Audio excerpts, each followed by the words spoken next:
Oral health is not limited to your oral cavity only.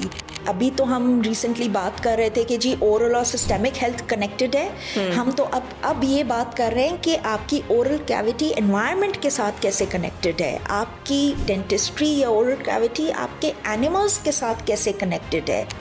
अब तो बात हो रही है जी 5 साल का प्रोग्राम कर लें, क्योंकि हमारी फील्ड्स बहुत ज़्यादा हो गई हैं. And I agree with that कि एक्सटेंसिव हो रहा है, बट उसका सोल्यूशन ये नहीं है कि आप 5 साल पे लेकर आएँ.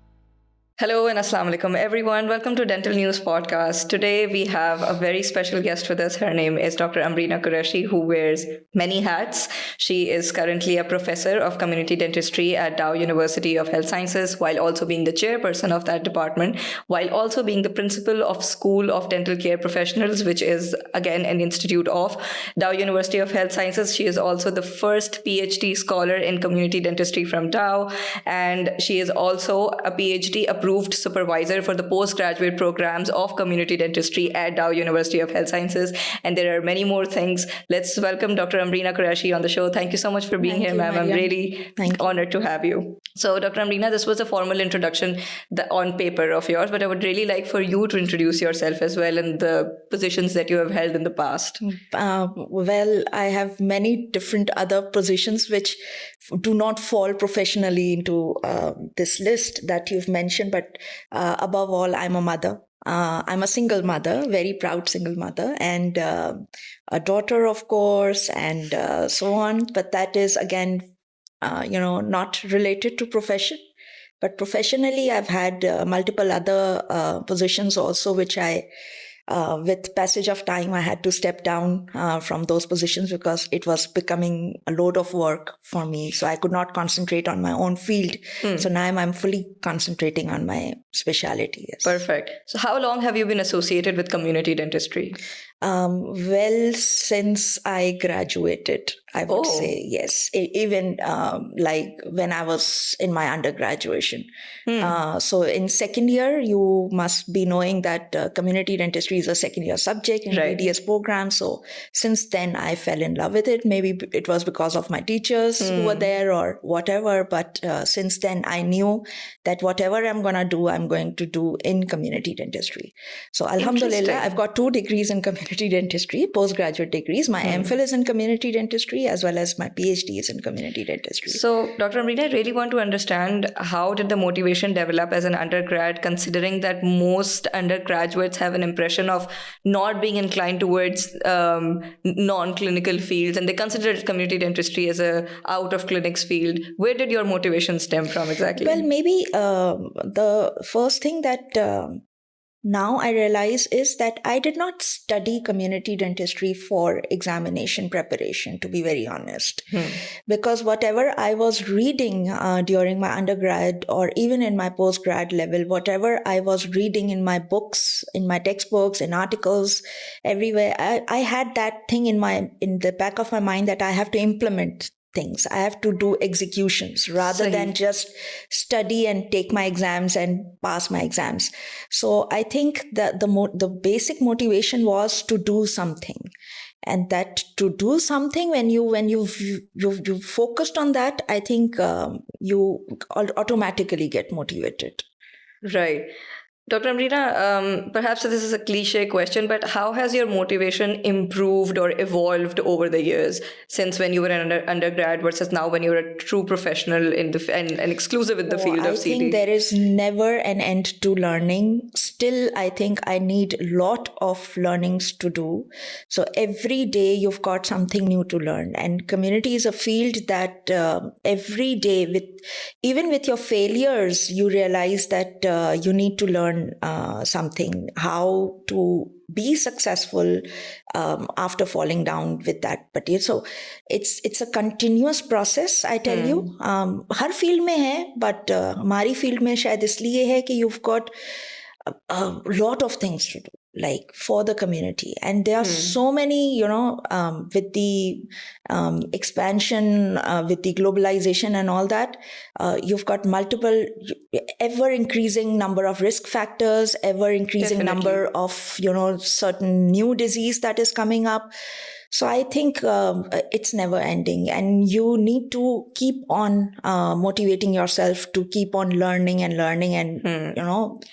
yeah. So, Dr. Amreena, you are perhaps the perfect person to ask this question. What is the scope of community dentistry exactly? I tell you, Mariam, community dentistry, जब हम लफ्ज़ बोलते हैं ना community, so हमारा दिमाग जाता है कि हम सिर्फ एक community को focus कर रहे हैं. It's not the community. ये जो अल्फाज हैं, community health, public health, global health, ये अल्फाज सिर्फ political means के लिए हैं. वो political, I do not mean that political जो हमारे मुल्क में politics चल रही है. Political as in policy making के मकसद से है. So when you're focusing on a community, it doesn't mean that you're focusing on a smaller community. When you are focusing on the global health, you're not really focusing on the entire global health. But it's like all these terms are interchangeable. So इसका scope आप देखें कि internationally ही इसका scope है. और जैसे जैसे हम अल्फाजों से एक transition लेते हैं फैमिली हेल्थ से कम्युनिटी हेल्थ पे पब्लिक हेल्थ, फिर ग्लोबल हेल्थ, इंटरनेशनल हेल्थ की तरफ हम जाते हैं. सो वो आपके उसी हिसाब से ट्रांजिशन और फिर स्कोप आपका बढ़ता रहता है. So even up within community dentistry, you can think about globalization. You can have projects which are, internationally collaborative projects, and then you can focus on, international health. Even you can target a single family to, for that particular oral care. हम dentistry की बात करते हैं तो हम oral care की बात करते हैं. लेकिन मेरे ख्याल में थोड़ा और आगे बढ़ेंगे तो मैं आपको बहुत अच्छे से समझा पाऊंगी कि again oral health is not limited to your oral cavity only. So scope बहुत large है. It's only about your motivation and your thoughts that how you want to proceed with it. It would be really informative to understand the relationship between systemic health and oral health, and I really hope we can get through that. So, Dr. Amreena, since you are also a supervisor of the postgraduate programs of community dentistry, how would you say the curriculum is different in what aspects of community dentistry with undergrad versus in postgrad? It's more of, at postgraduate level, you really require to practice things. अच्छा. Rather than again, मतलब आप रटा लगा के पढ़ के सिर्फ इम्तिहान में बैठने के मकसद से कर रहे हैं, आप अंडर ग्रेजुएट लेवल तक तो आप सोच सकते हैं ये. लेकिन पोस्ट ग्रेजुएट में जब तक आप छलांग नहीं मारेंगे दरिया के अंदर और आप प्रैक्टिस नहीं करेंगे, आप उसको समझ नहीं पाएंगे. सो डेफिनेटली हमारे since Dow university had this post graduate program, I think as far as I remember, Dow University had initiated it's the pioneer of the postgraduate programs in Pakistan. So our curriculum was entirely based on, rotations, getting collaborations, working with different departments, and so on. So that's definitely required a lot of practice as compared to the, just covering the theoretical part. Right. Dr. Amreena, do you think there can be or should be more involvement of practical aspect of community dentistry in undergrad as well? What are your comments on that? Yes, very much. And ये बात आस्ते आस्ते realize हो रही है. कहीं realize हो रही है, कहीं नहीं हो रही है, भी मैं आपको बताऊं, क्योंकि बहुत जगहों पे हमारा जो focus है वो ये है कि हम एक डेंटिस्ट ऐसा प्रोड्यूस कर सके जो कि स्पेशली पाकिस्तान की अगर मैं बात करूं, ऐसा डेंटिस्ट हम प्रोड्यूस कर सके जो अपना क्लिनिक खोल सके और एक कॉम्प्रिहेंसिव केयर प्रोवाइड कर सके. लेकिन समहाउ हम मिस कर जाते हैं कि वही डेंटिस्ट जो एक क्लिनिक चला सकता है, वो अगर एक खुली जगह पे जाके ओरल केयर प्रोवाइड करना चाहता है तो वहाँ भी वो कर सकता है। सो उस तरह की हम हमारा जो एजुकेशन है, जो सिस्टम है, उस तरह से शायद एजुकेट नहीं कर रहा। कुछ जगहों पे कर रहा है, लेकिन मेरे पास, जैसे मैं आपको डाउ यूनिवर्सिटी का ही अगेन एग्जांपल दूं, because I belong to that university for the last I think more than 15 years now. तो I've been associated with DAO. तो मेरे पास चूंकि अब चेयरमैनशिप है इस डिपार्टमेंट की, सो मेरे पास बहुत लीवे होता है कि मैं अपने हिसाब से अपनी फैकल्टी को ट्रेन करूं और अपने हिसाब से अपने फैकल्टी को स्टूडेंट्स को वो पढ़ाऊं जो नीड ऑफ द डे है। सो हमने ये रियलाइजेशन हमारे अंदर 2011 में आई थी, और 2011 से हमने काम करना शुरू किया कि जी हमारा बच्चा अभी सेकेंड ईयर के अंदर चूंकि इतना नॉलेजेबल नहीं है, तो हमारे सब्जेक्ट को थर्ड ईयर के अंदर ले जाए जहां वो एक्चुअल पेशेंट्स का केयर करने के काबिल हो जाए। सही। उनको हमने इंस्ट्रूमेंट्स पकड़ाने सिखाए, उनको हमने कम्युनिटी में भेजे। अब वही बच्चे माशाल्लाह आज हार्वर्ड से ग्रेजुएट किए हुए हैं, और पता नहीं कौन कौन सी अच्छी अच्छी यूनिवर्सिटीज़ से, इंटरनेशनली यूनिवर्सिटी से ग्रेजुएट किए हुए। और वो आपको पता है, इंटरनेशनली जब आप किसी पोस्ट ग्रेजुएट प्रोग्राम में इंडक्ट होते हैं तो पहली चीज़ जो आपसे वो मांगते हैं वो कहते हैं कि आपकी कम्युनिटी सर्विसेज क्या हैं, आपका रिसर्च बैकग्राउंड क्या है। तो ये दो चीज़ों के अंदर अल्हम्दुलिल्लाह हमने अपने बच्चों को बहुत स्ट्रॉन्ग उनकी ग्रूमिंग की 2011 से, और अल्टीमेटली 2015 में हमने इसको अपने सब्जेक्ट को थर्ड ईयर के अंदर, शुक्र अल्हम्दुलिल्लाह के हमारी यूनिवर्सिटी ने इस बात को रियलाइज़ किया। And then PMDC also did not have any objection, because वो आपको मिनिमम क्राइटेरियाज देती है। PMDC आपको कहती है कि मिनिमम स्पेसिफिकेशंस ये हैं, आप जितना मैक्सिमम इसमें ले जा सके अपने ग्रेजुएट्स को।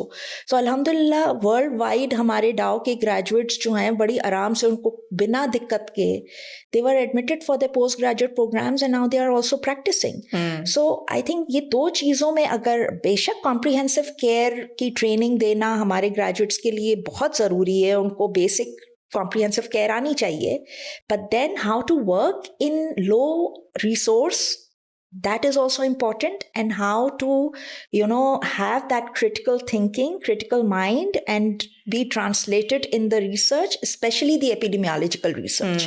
तो मैं उन lab based और उस तरह की research की बात नहीं, basic epidemiological surveys अगर आप करें, that gives you a very good picture of what exactly is going on in your public, what is going on in your society. That actually helps you in turn जब आप अपनी local practice शुरू करते हैं, क्योंकि वो local practice भी तो किसी एक community के अंदर होती है ना।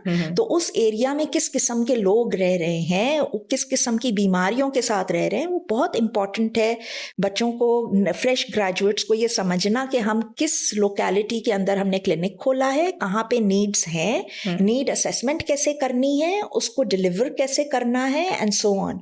सो I think this is the main this subject, जिसको मैं कहती हूँ कि हम बहुत अरसे से शोर में, मैं जब नई ग्रेजुएट की थी तब पहली दफ़ा हमने ये लफ्ज़ सुना था, कम्युनिटी ओरिएंटेड डेंटल एजुकेशन। वो तब हमने सुना था, आज मेरे ख्याल में 25-26 साल हो गए मुझे ग्रेजुएट किए हुए, और अभी तक वो कम्युनिटी ओरिएंटेड डेंटल एजुकेशन का सिस्टम अभी भी नहीं आया है। मतलब कितना, मैंने तकरीबन आधी उम्र गुजार ली है ये ख्वाब देखते देखते कि हम community oriented dental education system ले आएंगे, वो सिस्टम अभी भी नहीं आया। लेकिन अपनी सी कोशिश हम कर रहे हैं। कहीं कहीं हमने एजुकेशन के अंदर अब तो खैर और डेवलपमेंट हो रही हैं, इंटीग्रेटेड करिकुलम सिस्टम्स जो आ रहे हैं। सो इंटीग्रेशन के अंदर तो फिर आप फर्स्ट ईयर से लेके फाइनल ईयर तक आप कम्युनिटी पढ़ा सकते हैं, जब आपकी जहाँ आपको नीड लगे, जहाँ आपने इंटीग्रेट करना है। सो आई थिंक बहुत ज़रूरी है कि हम इसको कम्युनिटी ओरिएंटेड रखें, ताकि आप समझ सकें कि आपके जहाँ जिस लोकेलिटी में आप काम कर रहे हैं, प्रैक्टिस कर रहे हैं, वहाँ की नीड्स को आप असेस कर सकें, और उनकी नीड्स उनकी जो डिमांड्स हैं उनको आप पूरी कर सकें, और फिर आप उनके सल्यूशंस भी उसी हिसाब से लेकर आए। आप अब अपनी कम्युनिटी, ऐसी कम्युनिटी में आप काम कर रहे हैं जहाँ लो रिसोर्स है, और आप बात कर रहे हैं कि जी हम कैट कैम ले आएँ और हम इम्प्लांट लगा दें। Why implant? आप प्रिवेंशन से स्टार्ट करें ना। प्रिवेंशन, आई एग्री कि प्रिवेंशन आपको अर्निंग नहीं देती है, बट ये कि आप अगर आप आस्ते आस्ते ऊपर जाएं ना, प्राइमरी केयर पे जाएं, फिर सेकेंडरी केयर पे जाएं, फिर टर्शरी केयर पे जाएं। आप छलांग लगा दें और कहें जी हमने इतना लाखों रुपए अपनी एजुकेशन पे खर्च किया है, अब निकालना भी पेशेंट से ही है, तो फिर ये ज्यादती है। मतलब ये माइंडसेट हमें हमारे फ्रेश ग्रेजुएट्स के अंदर नहीं होना चाहिए। डेफिनेटली। अच्छा डॉक्टर अमरीना, आपने बहुत अच्छा पॉइंट रेज किया कि हाउ एक डॉक्टर जो एक प्राइवेट प्रैक्टिस में बैठा हुआ है, उसकी रिस्पॉन्सिबिलिटी है कि वो अपनी कम्युनिटी की प्रॉब्लम्स को अंडरस्टैंड करे और हेंस उनकी प्रॉब्लम्स की तरफ जाए। And I believe it's also crucial to talk about this because 8-10 ही प्रोसीजर्स हैं जिनके पीछे हम पड़े हुए हैं एज प्रैक्टिशनर्स, और हमें पता है कि इन 8-10 प्रोसीजर्स में से 3 प्रोसीजर्स हैं जिनमें से सबसे ज़्यादा पैसे आने हैं, and we want to work towards them the most. सबको इम्प्लांट लगाने का शौक है, सब मोलर की एंडो करना चाहते हैं and all that. And while it is important to understand the skill set that lies behind these procedures, it's also important to work towards prevention like you mentioned. But I want to understand, how can a general dentist who has a private clinic set up, for example, can work towards awareness or prevention of their patients that or the people generally of that community? देखिए, अब जैसे जैसे आपकी field जो है ना वो extensive हो रही है, अब तो बात हो रही है जी 5 साल का प्रोग्राम कर लें, क्योंकि हमारी फील्ड्स बहुत ज़्यादा हो गई हैं। And I agree with that कि एक्सटेंसिव हो रहा है, बट उसका सोल्यूशन ये नहीं है कि आप 5 साल पे लेकर आएँ। आप देखें, बेसिक चीज़ें समझा दें अपने स्टूडेंट्स को जो इम्पॉर्टेंट है। जैसे अभी मैं आपको आपके सवाल के ऊपर मैं एक एग्जांपल देना चाहूँगी। अभी रिसेंटली हम लोग इंटीग्रेटेड करिकुलम के ऊपर काम कर रहे हैं, और इंशाल्लाह बहुत जल्द हम इसको लॉन्च कर लेंगे। लेकिन जो इंटीग्रेशन है ना, उसका बेसिक चीज़ आपको समझना है कि इंटीग्रेशन का मकसद क्या है। Integrated curriculum in medical sciences, in dental sciences का मतलब जो मैं समझी हूँ अभी तक, वो ये है कि आप स्टूडेंट्स को जब वो अंडर ग्रेजुएट लेवल पे एक मेडिकल और डेंटल फील्ड के अंदर गए हैं, तो आप उनको पहले तो हेल्थ का मतलब समझाइए। बहुत ज़रूरी है कि हम उनको ये समझाएं, पूरा 1 साल लगा लें, आप उनको हेल्थ का मतलब समझाएं कि हेल्थ क्या है। आप पहले उनको बेसिक एनाटमी बताएं कि 2 हाथ, 2 पाँव, 2 नाक, ये आँख, ये सब चीज़ें जो है ये आपकी हेल्थ की निशानी है, ये हेल्दी है। जब आप पूरा साल उनको हेल्थ पढ़ा लेंगे, उसके बाद आप आए सब्सिक्वेंट ईयर्स के अंदर, आप प्री पैथोजेनेसिस बताएं, पैथोजेनेसिस बताएं, और फिर उस पैथोजेनेसिस का क्योर बताएं, जो कि हम ट्रीटमेंट और क्योर की हम बात करते हैं। ज़्यादातर आपके सारे सब्जेक्ट्स जो क्लिनिकल सब्जेक्ट्स हैं वो फाइनल ईयर के अंदर ही फॉल करते हैं। आपकी प्रोस्थो, ओरल मैक्सिलोफेशियल सर्जरी हो गया, ऑपरेटिव, ये सारे आपके final. And I totally agree कि वो फाइनल ईयर का ही पार्ट होना चाहिए, because you go step by step. आप इनिशियल ईयर्स के अंदर उसको हेल्थ का मतलब बताएं। और अब तो आप देखें कि कोविड के बाद बहुत सारी चीज़ें जो हैं वो आपके पास खुल के सामने आई हैं। कि अभी तो हम रिसेंटली बात कर रहे थे कि जी ओरल और सिस्टेमिक हेल्थ कनेक्टेड है। हम तो अब ये बात कर रहे हैं कि आपकी ओरल कैविटी एनवायरनमेंट के साथ कैसे कनेक्टेड है, आपकी डेंटिस्ट्री या ओरल कैविटी आपके एनिमल्स के साथ कैसे कनेक्टेड है। वो पूरा जो इकोसिस्टम बना हुआ है, जिस इकोसिस्टम में हम रहते हैं, जिसको हम कम्युनिटी कहते हैं, उस इकोसिस्टम को तो समझें। पोल्यूशन बेस्ड कितनी प्रॉब्लम्स हैं दुनिया में जो अब सामने खुलकर आई हैं, वायरसेस, बैक्टीरिया। पहले शायद इक्का दुक्का वो मम्स और स्मॉल पॉक्स और इस तरह की डिजीजेस होती थी। अब तो आपके पास वो डिजीजेस आ गई हैं जिसकी वैक्सीनेशंस भी आपको बार बार नहीं बनानी पड़ रही हैं। Right. तो आपका इकोसिस्टम को समझना बहुत ज़रूरी है। जब तक आप हेल्थ को डिटेल में एक स्टूडेंट को नहीं समझाएंगे, वो कभी भी, वो हमेशा रिएक्टिव ही रहेगा। वो जब पेशेंट देखेगा उसके ऊपर छलांग मारेगा ट्रीटमेंट के लिए, उसको अवेयरनेस देगा ही नहीं, क्योंकि उसने हेल्थ नहीं पढ़ी, उसको हेल्थ की डेफिनेशन ही नहीं पता, उसको आपने बताया ही नहीं है कि हेल्थ का मतलब क्या है। उसको सिर्फ आपने हेल्थ का मतलब ये बताया है कि आपको कंप्लीट वेलबींग है। वो वेलबींग कहाँ से आ रही है, किसके साथ कनेक्टेड है, किस इकोसिस्टम का पार्ट है, वो आप उसको कुछ नहीं बता रहे हैं। तो हम तो अब बात कर रहे हैं कि जी आप पहले साल से इंटीग्रेटेड करिकुलम के अंदर पहले पहले कांटेक्ट सेशन आपका वन हेल्थ पे होना चाहिए, क्योंकि आप वन हेल्थ का मतलब है कि आप एनवायरनमेंट को समझें, आप एनिमल्स के साथ जो आपके आजकल की डिजीजेस जो लिंक्ड हैं, जिस तरह कैटल के साथ और इसके साथ, उसको समझें, ओरल कैविटी से बाहर निकले, पूरे जिस्म को समझें, जो माइक्रो ऑर्गेनिजम्स हैं, क्योंकि हम जब रिएक्टिव हो जाएंगे ना, जब हम बच्चों को हेल्थ नहीं पढ़ाएंगे और सिर्फ डिजीज पे फोकस करेंगे, वो रिएक्टिव हो जाएंगे, वो हर बीमारी की दवा देंगे। और इसी तरह वो हम डेंटिस्ट जो हैं वो बदनाम हैं AMR के, एंटी माइक्रोबियल रेजिस्टेंस के ऊपर, राइट, कि हम जो है वो रेजिस्टेंस Antibiotic बढ़ा दे रहे हैं, एंटीबायोटिक, जो कि हम एंटीबायोटिक दे देते हैं, ये स्वेलिंग कम हो फिर आप दूसरे दिन आइएगा, 5 दिन का आप पूरा कोर्स कराते हैं। ये क्या है? ये आपने रिएक्टिव बना दिए हैं अंडर या हमारे जो फ्रेश ग्रेजुएट्स हैं, क्योंकि वो हेल्थ को नहीं समझ रहे हैं। सो मेरा मकसद जो मुझे नज़र आता है, जो डेंटिस्ट्री के अंदर इंटीग्रेटेड करिकुलम का और असल जो आपकी प्रैक्टिस है, वो अवेयरनेस फोकस्ड होनी चाहिए, हेल्थ फोकस्ड होनी चाहिए, जिस पे आप रिफ्लेक्ट करें, आप देखें अगर कोई एक इंडिकेशन आपने देखा है, कोई इंडिकेटर आपने देखा है कि ये स्वेलिंग है, तो स्वेलिंग को नॉर्मलाइज कैसे करना है उस पे आप रिफ्लेक्ट करेंगे, ना कि उस स्वेलिंग को एंटीबायोटिक देकर कम करना है उस पे आप रिएक्ट करेंगे। So I think that is very important that you understand how your dentistry should be. Right. अच्छा डॉक्टर अमरीना, 2 सवाल जनरेट हो रहे हैं मेरे जहन में। एक तो ये कि you are talking about introducing the concept of health to an undergrad before introducing the concept of what's abnormal, and that makes total sense. However first year में फॉर एग्जांपल हम ऑलरेडी फिजियोलॉजी पढ़ते हैं, वो जो Guyton इतनी मोटी होती है जिसको सब छोड़ के फिर फिरदौस पढ़ते हैं। So that thing is already going on and I understand why there must be a lacking over there, because well first year students are already too stressed about their grades, prof exams पहली दफ़ा दे रहे होते हैं, everybody wants to go toward shortcuts etcetera, but still the fact that physiology is still a subject, और हम जो है वो even for oral health we do have subjects in first year and second year that are suppose to teach us the concept of what's normal. Why do you think there is still this gap between what is being taught versus what eventually develops as a concept in the student?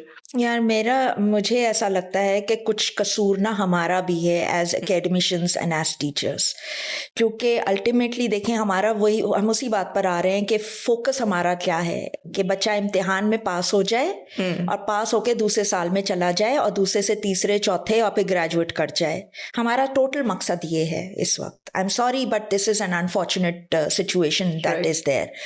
हम वही बात है कि आपने मुझसे शुरुआत में पूछा कि जी कम्युनिटी आपने क्यों चूज़ किया, वो भी अंडर ग्रेजुएट लेवल पे आप कह रही हैं कि जी तब से मुझे इस सब्जेक्ट के इश्क में मैं गिरफ्तार थी।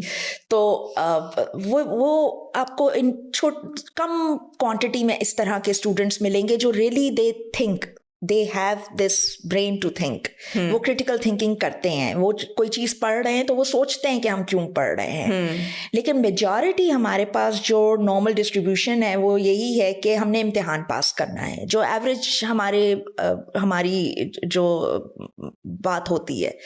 सो आई थिंक डेफिनेटली कुछ कसूर हमारा है। हम जब एग्ज़ाम्स के पेपर्स बनाते हैं तो हम सिर्फ थियोरेटिकल कॉन्सेप्ट पूछते हैं, हम वो कॉन्सेप्ट्स पूछते ही नहीं हैं कि हमने जिस मकसद से आपको वो फिजियोलॉजी पढ़ाई थी उसको हम इंटीग्रेट करें किसी ऐसे सिनेरियो के साथ जहाँ पे वो बच्चा जवाब देने के काबिल हो। जब तक आप उसके अंदर क्रिटिकल एनालिसिस वाला पार्ट नहीं डालेंगे, क्रिटिकल थिंकिंग वाला पार्ट नहीं डालेंगे, इवन अपने सवालों के अंदर as teachers, so I think बच्चे को पता होगा, स्टूडेंट को पता होगा कि जी मैंने, चूंकि टीचर ने मुझसे थियोरेटिकली पूछना है तो मैंने रटा लगा के थ्योरी पढ़ के मैंने जो है ना पास हो जाना है। वो कभी भी नहीं एनालाइज करेगा कि मैंने अगर फिजियोलॉजी पढ़ी है तो मैंने क्यों पढ़ी, और वो उसको बोझ ही लगेगा, क्योंकि फिर वो यही देखेगा ये गाइडन, ये 1000-1500 पेजेस मुझे पढ़ के जो है इसमें से सवाल बनाने, इसलिए मुझे पास होने के लिए सवाल के हिसाब से मुझे पढ़ना है। लेकिन अगर आप उसको नॉर्मली, जैसे अब इस वक्त हम कॉन्वर्जेशन कर रहे हैं ना, हम समझ रहे हैं ना चीज़ों को, क्योंकि अब हमें पता है एज टीचर्स कि ये क्या अंडरग्राउंड रियलिटीज़ क्या हैं हेल्थ और डिजीज़ से रिलेटेड। तो ये चीज़ें आप बच्चों को पढ़ाएं ना, आप समझाएं उसको कि मैंने हेल्थ, आपको एक साल में हेल्थ क्यों पढ़ानी है, मैंने एनाटॉमी क्यों पढ़ानी है। ये जो क्यों वाले जो सवाल के जवाब है ना, वो आपके पास एज एकेडमिशियंस, एज टीचर्स आपके पास होना चाहिए कि मैंने क्यों पढ़ाया है। अच्छा, this brings me to a question on learning models that is being utilized in universities. तो एक unfortunately challenge that I think practitioners like teachers और students simultaneously face is कि वो आते हैं, slides पढ़ते हैं और फिर चले जाते हैं, and that is the only relationship that a student is able to generate with the subject and unfortunately with the teacher as well, unless उनसे OPD में बाद में मुलाकात हो जाए. तो again, I understand the importance of digitizing how you are teaching and making slides and coming and so forth, but there definitely is something lacking over there and there has Definitely, to be more. I totally agree. It's severely lacking. और जैसे अब बात वही है कि शायद वही बात है कि मैं भी इस लेवल पे आके शायद इतना बात कर रही हूँ। अगर मैं पिछले आई थिंक 10, 12, 15 साल में पीछे चली जाऊँ या 20 साल पीछे चली जाऊँ, शायद मेरे अंदर अगेन वो इस तरह के कमेंट्स नहीं आते जैसे अभी मैं आपको दे पा रही हूँ या अभी आपके सवाल का जवाब दे पा रही हूँ. It comes over the period of time, this realization. But do you think there should also be some training program for the Definitely. teachers themselves, And so they could be taught? I think we in Pakistan are वही बात है कि हम गोरों को copy करते हैं, लेकिन कभी कभी उसके अच्छे रिजल्ट्स भी आते हैं. सो जैसे मेडिकल एजुकेशन जिस तरह आया और छाया, और अभी वो PMDC की जो WFME की गाइडलाइंस को फॉलो करना और वो मैंडेटरी हो गया, और वो सारी चीज़ें with passage of time we are developing ourselves. So I think the good news is that everyone अपने हिसाब से काम कर रहा है कि अपनी टीचिंग मेथडोलॉजीज़ को बेहतर करे, अपने मोड ऑफ टीचिंग्स को बेहतर करे, और हो रहा है.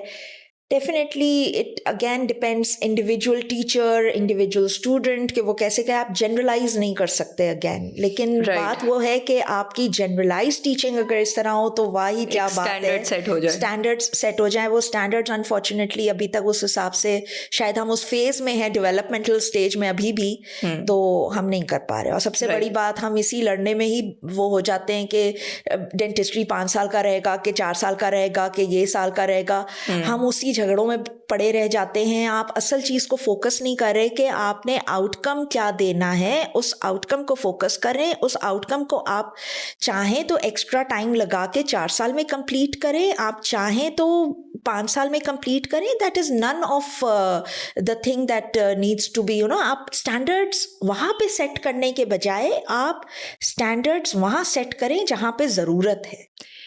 Let's talk about this. Dr. Amreena, where did this discussion even stem from कि 5 साल का शायद कर देना चाहिए? Honestly, I do not know where it has stemmed from, because I don't agree with increasing the number of graduation, because ये वो आपका quality time है एक graduate का, वो एक गोल्डन पीरियड है जब वो यंग है, एनर्जेटिक है. आप उसकी एनर्जी 1 साल और ड्रेन करने को सोच रहे हैं. सो आप उनको प्रैक्टिकली जो रिक्वायर्ड है वो आप पहले साल से उनको देना शुरू करें. आप पहले दूसरे साल में सिर्फ बेसिक के नाम पे आप ये कह के बेसिक सब्जेक्ट्स पढ़ रहे हैं, जी बेसिक सब्जेक्ट्स पढ़ रहे हैं. बेसिक सब्जेक्ट्स क्यों पढ़ रहे हैं sir? Dentistry is clinical subject. सही है. It's an overall clinical subject. आप जब तक इन हाउस ट्रेनिंग उसको पहले साल से नहीं देंगे, आई अग्री कि आप पेशेंट लाके उसके सामने ना खड़ा कर दें, बट एटलीस्ट जो बेसिक टीचिंग भी आप दे रहे हैं उसकी ओरिएंटेशन तो आप दें. क्लिनिकल ओरिएंटेशन, आप क्लिनिकल ओरिएंटेशन दे ही नहीं रहे हैं उसको. वही बात कि आप हेल्थ की क्लिनिकली उसकी असेसमेंट क्या है, वो क्लिनिकल असेसमेंट हेल्थ की भी आप नहीं उसको समझा पा रहे कि क्या हेल्थ की. जब हम लेकर जाते हैं कि जी ये हमने जो है कम्युनिटी डेंटिस्ट्री फर्स्ट ईयर से पढ़ाना है, तो हमसे सवाल ये होता है कि क्या आप क्लिनिकल ओरिएंटेशन उनको पेशेंट्स के ऊपर देंगे? नहीं, हम पेशेंट्स में नहीं दें. हम नहीं कह रहे कि वो हमको पेशेंट को हाथ लगाने देंगे. वो उस काबिल नहीं है. इस वक्त बच्चा है, अभी इंटर पास करके आया है, हमें थोड़ा टाइम चाहिए. बट इसका मतलब ये भी नहीं है कि हम उसको ओरिएंटेशन ना दें. ओरिएंटेशन के और बड़े तरीके हैं. ज़रूरी थोड़ी कि आप पेशेंट सामने बाहर मुल्कों में क्या डायरेक्ट पेशेंट पे चले जाते हैं. स्टूडेंट्स पहले साल से learning. सिमुलेशंस पे आते हैं. सिमुलेशंस के अलावा आपस में एक दूसरे को एग्जामिन करते हैं. मतलब there are so many other ways of giving that clinical orientation. Acha, coming back to the 4 to 5 years topic, the people who endorse it to be a 5-year program, what are their claims exactly?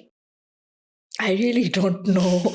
I really don't know because I've not even a bit taken interest in this kind of discussion. ये जो 4 और 5 साल वाली discussions अभी PDA ने भी अपनी conference में ये discussion raise की थी. और आप यकीन माने मेरा एक भी सवाल नहीं था उस पूरी discussion में. सबने हाथ रेस करके बोला आप you are the witness. सबने बोला PEDS पढ़ा लें, फलाना पढ़ा लें, forensic पढ़ा लें. मैं कहती हूँ कि जितना आपका फोकस है ना, आपका focus comprehensive care, comprehensive practitioner बनाना है ना, आप कॉम्प्रिहेंसिव प्रैक्टिशनर बना लें. उसके अंदर आप फोकस करें, क्लिनिकल ओरिएंटेशन दें. आप ये जो नॉलेज है ना, ये आप इंग्रेस कर सकते हैं, लेकिन एज आप कहें जी इसको सेपरेट सब्जेक्ट का नाम दें और फिर हम उस क्लासिफिकेशन में चले जाएं कि जी फलाना सब्जेक्ट बेसिक में फॉल करता है और फलाना सब्जेक्ट क्लिनिकल में फॉल करता है. तो ये जो आप आर्म्स और लेग्स बना देते हैं ना क्लासिफिकेशंस वाले, ये ना करें. अच्छा, आप इंटीग्रेटेड, अब तो आप इंटीग्रेशन पे जा रहे हैं, आप समझें कि आप इंटीग्रेटेड हैं. मैं पीड्स को भी केटर कर रही हूँ, मैं एल्डरलीज को भी केटर कर रही हूँ, मैं फोरेंसिक भी समझती हूँ. मैंने अगर कॉम्प्रिहेंसिव केयर देना है तो मुझे ये सारी फोरेंसिक, क्यों आप पैथोलॉजी का पार्ट नहीं बना सकते क्या? आप पैथोलॉजीज के अंदर फोरेंसिक, आप एनाटमी, ओरल बायोलॉजी के अंदर फोरेंसिक का पार्ट नहीं डाल सकते क्या? आपको ज़रूरी है कि forensic, odontology as a subject, examining subject, falling in the basic और a clinical subject, whatever. अभी तो ये लड़ाई झगड़ा शुरू हो जाएगा, अभी तो वो भी नहीं शुरू हुआ है कि जी एविडेंस बेस्ड मैं पढ़ा रही हूँ, वो एज अ सेपरेट सब्जेक्ट है. जी रिसर्च पढ़ा रही हूँ मैं, अलग सब्जेक्ट. अलग सब्जेक्ट क्यों है? रिसर्च आप किसी सब्जेक्ट के साथ इंटीग्रेटेड करके पढ़ा लीजिए. अभी जो आपके पास क्लासिफिकेशन है बेसिक और क्लिनिकल की, 4 सब्जेक्ट आपके पास बेसिक है, 4 आपके क्लिनिकल है, वो तो आपसे संभल नहीं रहे सर. और आप बात कर रहे हैं कि जी और मजीद हम सब्जेक्ट्स इंक्रीज करके और 5वें साल के अंदर डाल देते हैं और फिर दूसरे साल, अभी तो इतनी फ्रीक्वेंट डेवलपमेंट्स हो रही हैं कि अभी जब बाय द टाइम आप 4 साल का करेंगे, 6ठे साल में और सब्जेक्ट्स आ जाएंगे. तो क्या आप every time you will keep on increasing the number of years? Make sense. आपका आर्ग्यूमेंट ये सही है कि जैसे जैसे एडवांसमेंट्स होती रहेंगी तो क्या हम अपने करिकुलम को एक्सपैंड करने का सोल्यूशन ये ढूंढेंगे कि हम अपने क्लिनिकल ईयर्स एक्सपैंड कर दें. However this brings me to a question कि जो 2 सब्जेक्ट्स फॉर एग्जांपल आपने नाम लिया, forensic odontology and research. I am a fresh graduate myself और research is something, forensic odontology का तो हमने खुदा ना खास्ता नाम भी नहीं सुना अंडर ग्रेड में. This is something that I came across जब हमने सेमिनार्स, कॉन्फ्रेंसेज वगैरह अटेंड करने शुरू किए, and this used to be such a lucrative lecture that you definitely wanted to attend. But let's talk about research. This is something जो कि undergrad में काफ़ी लोग करते भी हैं और supervisor का दिमाग भी ख़राब करते हैं. But we as undergraduates are not taught how to do research. Like we have often we choose a supervisor or the supervisor is almost always kind enough to give their time and energy to this, but then we don't really know how to conduct a research. So if for example SPSC किस तरह से use करना है और how to conduct a research from scratch, आपको paper कैसे लिखना है and all that is going to become a part of curriculum eventually. I believe that's a good idea, but how do you suggest we integrate it in the curriculum? देखिए, मैं फिर दोबारा अपने subject के ऊपर जाऊंगी. सो मुझे नहीं पता कि आपने किसी और यूनिवर्सिटी से ग्रेजुएट किया है या कहाँ. बाकी बच्चों, हर कोई तो डाउ से ग्रेजुएट नहीं करता. मैं अपना ही एग्जांपल दूंगी. सो हम तो 3rd ईयर के अंदर अपने बच्चों को ठीक ठाक नॉलेज देते हैं. What is biostatistics, what are the types of researches. ज़्यादातर हमारा फोकस अगैन एपिडेमियोलॉजिकल रिसर्च पे होता है. बाकी एक्सपेरिमेंटल और लैब बेस्ड और ट्रायल्स के ऊपर नहीं होता है डेफिनेटली. बट आप सिंपल एपिडेमियोलॉजिकल सर्वे बेस्ड भी अगर आप समझ लें रिसर्च, अगर तो ये मकसद है आपका, और मेरे ख्याल में अंडर ग्रेजुएट लेवल तक इतना ही होना चाहिए. अनलेस एंड अनटिल कि आप पोस्ट ग्रेजुएट पे जाएं और फिर आप स्टडी डिज़ाइंस आप ऐसी बनाएं जो आपकी इनोवेटिव आइडियाज़ के साथ हों. अंडर ग्रेजुएट लेवल पे आपको simple researches, cross sectional researches, longitudinal आपकी प्रोस्पेक्टिव रिसर्चेस, इतना तो आपको आना ही चाहिए और ये डेफिनेटली हमारे करिकुलम का पार्ट तो है. But then I also agree कि यही बच्चे जब हमारे पास थर्ड ईयर में पढ़ के जाते हैं और जब हाउस जॉब के अंदर ये पोस्ट ग्रेजुएट लेवल पे जाके रिसर्च करते हैं तो वो कंप्लीटली भूल चुके होते हैं, कंप्लीटली भूल चुके होते हैं। और उनको याद दिलाना पड़ता है, बेटे ये चीज़ मैंने आपको याद है थर्ड ईयर के अंदर पढ़ाई थी। तो वो अगेन वही बात कि आप जनरलाइज नहीं कर सकते हैं, लेकिन डेफिनेटली ये आपके करिकुलम का पार्ट होना चाहिए। और उसके अंदर रीइंफोर्समेंट इस तरह आएगी कि आप उसको हर साल के ऊपर इंटीग्रेटेड रखें। आप पहले साल के अंदर जो बेसिक साइंसेस के आपके सब्जेक्ट्स हैं उनके साथ भी इंटीग्रेटेड रखें। Second year, third year, final year, हमारे पास एक one of the institutes of Dow University we started this research training.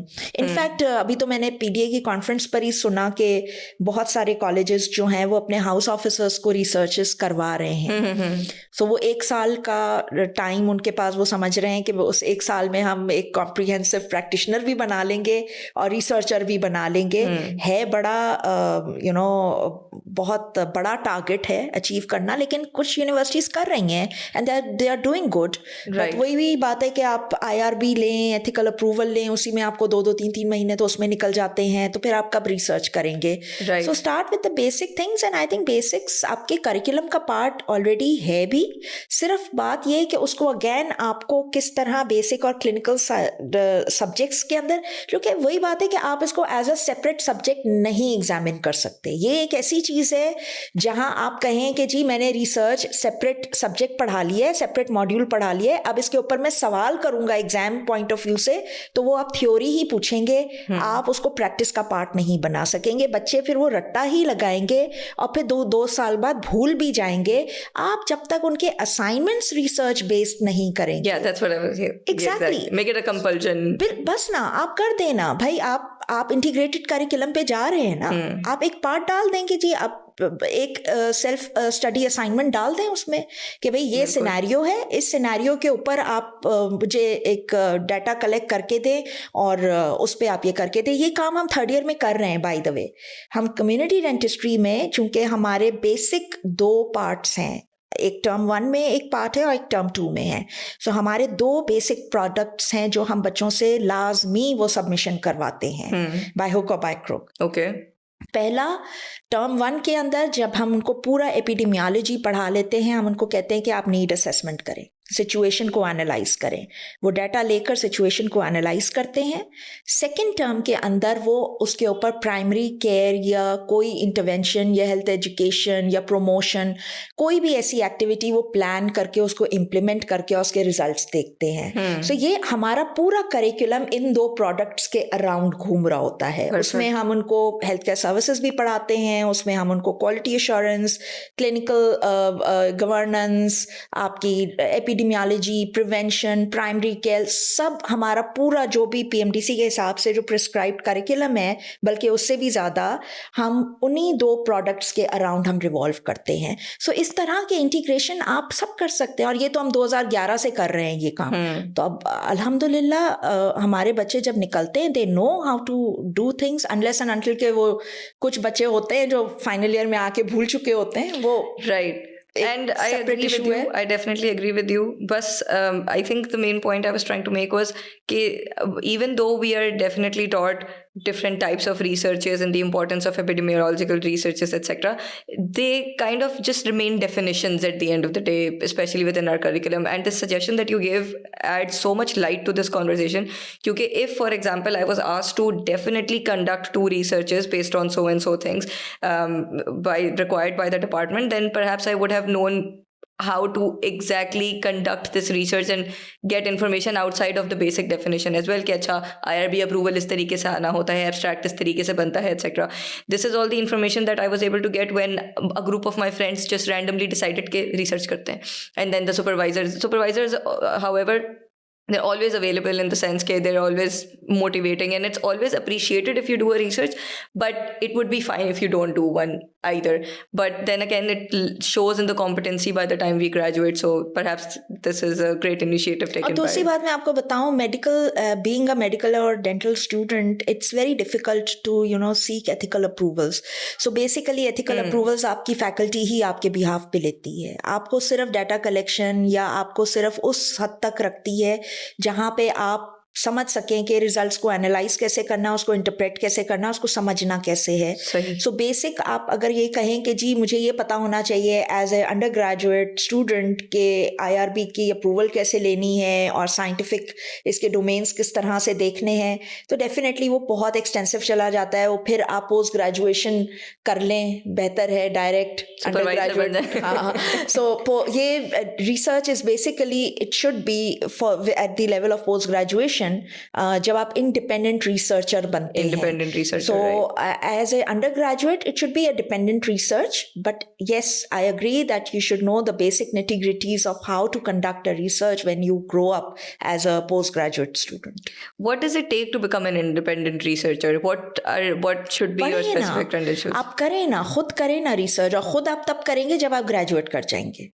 Under graduate level पे आप खुद नहीं कर सकते हैं. Is it because I don't have the certain qualification yet, or just how do I like the ability as an undergraduate? उसके लिए आपको पूरा जो मैं क्या बताऊं, जो असल मेन प्रॉब्लम आती है आपके एथिक्स के अंदर. आपके जो एथिकल वैल्यूज है ना, चूंकि हम वही बात है कि मैं बात कर रही हूँ मेडिकल और डेंटल फील्ड की. You are dealing with humans. आप अगर इवन लैब के अंदर भी आप कोई एनिमल स्टडी कर रहे हैं, एनिमल्स के भी अपने एथिकल वैल्यूज कंसिडर करने होते हैं आपको. सो अगर तो आप लैब बेस्ड कर रहे हैं, आप टाइपोडॉन्ट्स के ऊपर कर रहे हैं या कुछ कर रहे हैं, अल्टीमेटली उसका कोई सच अनलेस एंड अनटिल के कोई बहुत इनोवेटिव मटेरियल है जिसको आप टेस्ट कर रहे हैं, वो सेपरेट इशू है. बट ओवरऑल आप क्यों रिसर्च कर रहे हैं मेडिकल डेंटल फील्ड में? हेल्थ केयर को बेहतर बनाने के लिए. हेल्थ केयर के लिए आपको ह्यूमन डाटा चाहिए होगा. ह्यूमन डाटा आप बगैर एथिकल वैल्यूज को फॉलो किए हुए आप नहीं कर सकते हैं. आपने एथिक्स कितनी पढ़ी हुई है आप मुझे बताएं. आपके अंडर ग्रेजुएट करिकुलम के अंदर एथिक्स के टोटल जो आपके 5 पिलर्स हैं, आपके प्रिंसिपल्स हैं, वो 5 प्रिंसिपल्स के सिर्फ नाम पढ़ा लिए जाते हैं आपको. ऑटोनॉमी और क्या क्या है बाकी 4, इस वक्त तो मेरे भी जहन में नहीं है, मेरे भी कि मेलिफिसेंस एंड बेनिफिसेंस और वो वाले दैट्स इट. कंसेंट किस तरह लेना है, आप अभी तक वो एथिकल वैल्यूज को समझे ही नहीं है ना. तो आप जब ड्राफ्टिंग कर रहे होते हैं, जब आप प्रपोज कर रहे होते हैं कोई आप रिसर्च, तो आपको बहुत मेन फोकस आपका एथिकल वैल्यूज के ऊपर और एथिकल कोड्स के ऊपर होना चाहिए आपका. अच्छा doctor Amrina, what are some common ethical shortcomings that you have observed as an avid researcher? Ethical मेरे ख्याल में देखें ये ना इक्वली फॉल करता है आपकी क्लिनिकल प्रैक्टिस में भी और रिसर्च प्रैक्टिस के अंदर भी. सो वही हैं जो आप एक क्लिनिकल प्रैक्टिस करते हुए जिन एथिकल वैल्यूज़ को आप नज़र में रखना चाहेंगे, तकरीबन एग्जैक्टली वही चीज़ें जो आपको रिसर्च में करना है, क्योंकि रिसर्च में भी आप ह्यूमन डाटा के साथ ही इंटरेक्ट कर रहे हैं. जिस तरह आप अपनी चेसाइड प्रोसीजर के ऊपर आप एथिक्स का ख्याल करते हैं, वही आपको यहाँ भी करना होगा. लेकिन चूंकि आप जब एक पूरा प्लान प्रपोज कर रहे होते हैं, तो प्लान को आपको फोर्सी करना पड़ता है कि what if this happens, what if this happens, especially मैं बात कर रही हूँ उन क्लिनिकल ट्रायल्स पे जहाँ पे आप इंटरवेंशन दे रहे होते हैं. सो जब आप इंटरवेंशन दे रहे होते हैं तो हमारे लिए तो हर इंटरवेंशन बड़ा लुक्रेटिव लगता है. हम कहते हैं जी हम ये इंटरवेंशन करके हम कोई भला ही कर रहे हैं इंसानियत का. वो समहाउ भला नहीं होता. उस एस्पेक्ट को किस तरह से आपने देखना है वो ज़रूरी है. So everything requires a balanced proposal, जो कि अंडर ग्रेजुएट लेवल पे आपका वो विजन नहीं होता कि उस विजन के साथ आप उस प्रपोजल को इवन ड्राफ्ट कर सकें. सो आई अग्री कि it should be included in the curriculum. It should be as a part of integration, ingressed in your curriculum rather than a separate subject. But ऐसा भी नहीं है कि आप होल सोल वो सेपरेटली एक स्टूडेंट को बोलें कि भाई एक आप करके रिसर्च नया लेकर subject बन गया। वो नहीं कर सकेगा। Right. उसको आपको continue supervision, even post graduate level पे आप देख रहे हैं कि आपके एचईसी अप्रूव्ड सुपरवाइजर्स और फलाने अप्रूव्ड सुपरवाइजर्स जब तक ना हो आपको रिसर्च अलाउ नहीं है। सो रिसर्च ऐसी चीज़ है, आपको आई एम श्योर आपके अंडर ग्रेजुएट लेवल पे आपको याद होगा, एक आपने वाइपल होम स्टडी का जिक्र बहुत सुना होगा, जहाँ पे जो पहली रिसर्च थी जब हेलसिंकी का डिक्लेरेशन नहीं आया था तब की वो स्टडी थी। और ज़्यादातर स्टडीज़ जो है वो जब वर्ल्ड वॉर 2 के बाद की जो आई थी शुगर के ऊपर और बाकी उसके ऊपर रिसर्चेस जो हुई थी हेल्थ के ऊपर, प्रिजनर्स हेल्थ के ऊपर, रेफ्यूजी हेल्थ के ऊपर, तो वो यही थी कि उस वक्त तक हेल्थ एथिकल कॉन्सेप्ट्स नहीं थे। तो वो जो गरीब डिसेबल्ड बच्चे थे उनको आपने इतने बड़े बड़ी टॉफ़ियाँ पकड़ा दी थी। आपके मतलब ये नहीं कि आपने, लेकिन वो रिसर्चर्स ने टॉफ़ियाँ पकड़ा दी थी और उसका वो अफेक्ट देख रहे थे कि इन टॉफ़ीज़ का दांतों के ऊपर क्या अफेक्ट होता है। वो बेचारे डिसेबल्ड मेंटली हैंडीकैप्ड बच्चे, उन्होंने वो टॉफ़ियाँ चूसी, अपने दांत ख़राब किए, उन्होंने वाइपल होम की स्टडी के रिजल्ट्स आ गए जो आज तक हम पढ़ते हैं कि जो है वो शुगर इस कंसिस्टेंसी में होगा तो केरीज करेगा, उसकी फ्रीक्वेंसी इतनी होगी तो केरीज करेगी, उसकी जो है वो वो सारे जो उसके रिजल्ट्स थे वो रिजल्ट्स हम आज तक अपने बच्चों को पढ़ा रहे हैं। किसने रिसर्च की रियल में कि शुगर जो है वो आपकी डेंटल केरीज करता है? क्योंकि उसके लिए आपको ह्यूमन चाहिए एक्सपेरिमेंट करने के लिए। जब आप ह्यूमन इन्वॉल्व करेंगे तो आपको एथिकल एस्पेक्ट्स देखने पड़ेंगे, तो फिर आप कैसे उसको मिनिमाइज करेंगे इन सारे चैलेंजेस को? तो ये सारी चीज़ें आपको प्रपोजल के टाइम पे आपको डेफिनेटली कंसिडर करनी पड़ती है और अंडर ग्रेजुएट लेवल पे इतना आसान नहीं है कि बच्चा आपको ये सारी चीज़ें एनविजन करके दे। You've mentioned a very interesting aspect of clinical trials. हम तो जब रिसर्च के हवाले से सोचते हैं तो मेरे ख्याल से specially as an undergrad clinical trial की तरफ दिमाग जाता ही नहीं है. We're only thinking about qualitative या researches और researches that will involve data collection etc. Because एक तो आसान भी होता है as an undergraduate OPDs में जाके data collect करना and everything. But one major issue that at least I have personally faced when I even proposed a clinical trial setup to any of my departments was funding. So how do you propose somebody deals with external funding के prospects क्या हैं आज students के पास या post graduates के पास, and how can somebody deal with this problem? देखिए unfortunately dentistry में ना overall worldwide funding बड़ी कम है. There are hardly any agencies or institutions which offer funding. अब जैसे अभी आपने जिक्र किया क्वालिटेटिव स्टडीज़ का, सो अब रुझान बढ़ रहा है क्वालिटेटिव स्टडीज़ की तरफ काफ़ी. अब कम्युनिटी इंगेजमेंट प्रोग्राम्स के ऊपर ज़्यादा फोकस है. अब इन्वॉल्वमेंट किस तरह आप कर रहे हैं फैमिलीज़ के साथ, बच्चों के साथ, एल्डरलीज़ के साथ, वो एस्पेक्ट्स देखना चाहते हैं लोग, वो रिस्क्स आइडेंटिफाई करना चाहते हैं, वो डिटर्मिनेंट्स आइडेंटिफाई करना चाहते हैं जो अभी तक उन्होंने नहीं किए हैं, which are linked to your society, the social indicators and all that. So I think there are many agencies who are offering funding for this, but again देखें, एक तो हमारे पाकिस्तान में HEC फंडिंग देती थी, वो भी हमेशा बीच बीच में सुनने में आता है कि अब फंडिंग रोक दी है, अब HEC को फंडिंग नहीं मिल रही है, सो इसलिए वो फंडिंग नहीं दे रहे. बट ये है कि HEC आपको फंडिंग देती है, बहुत सारे उनके प्रोग्राम्स हैं NRPU के और ग्रैंड फंडिंग प्रोग्राम्स हैं. फिर आप चूँकि सिंध में बैठे हैं तो सिंध HEC आपको फंडिंग देती है प्रोग्राम्स की. अगर आप किसी यूनिवर्सिटी के साथ लिंक्ड हैं तो यूनिवर्सिटी के अपने VC सीट फंड्स मौजूद हैं. अगर आप रिसर्च करना चाहें और अच्छा प्रपोजल आपका है, स्ट्रॉन्ग प्रपोजल है with good objectives, so I think even your university that will be your intramural funding होगी, वो आप ले सकते हैं. सो ऐसा नहीं है कि अपॉर्चुनिटीज़ लिमिटेड हैं. इट ऑल डिपेंड्स के how strong your objective is. So Pakistan में तो अभी तक नहीं आया वो क्वालिटेटिव रिसर्च का कॉन्सेप्ट, लेकिन बाहर UK, यूरोप, जो इनकी एजेंसीज हैं वो बहुत अच्छी फंडिंग देती है. इनफैक्ट मैं आपको बताऊं, KPK is doing much better in research point of view. They are doing lot of work in this research, in dental research, in oral health research, all qualitative. So माशाल्लाह, अगर आपका वही बात है कि अगर आपका प्रोजेक्ट अच्छा है, मीनिंगफुल है, you are bringing good data, I think no one will stop you for having funding. But you have to be very careful in seeking funding also. In what sense? There are certain agencies, जैसे even मैं कहती हूँ tobacco agency आपको fund दे देगी आपको आपकी research के, तो आप ले लेंगे क्या उनसे?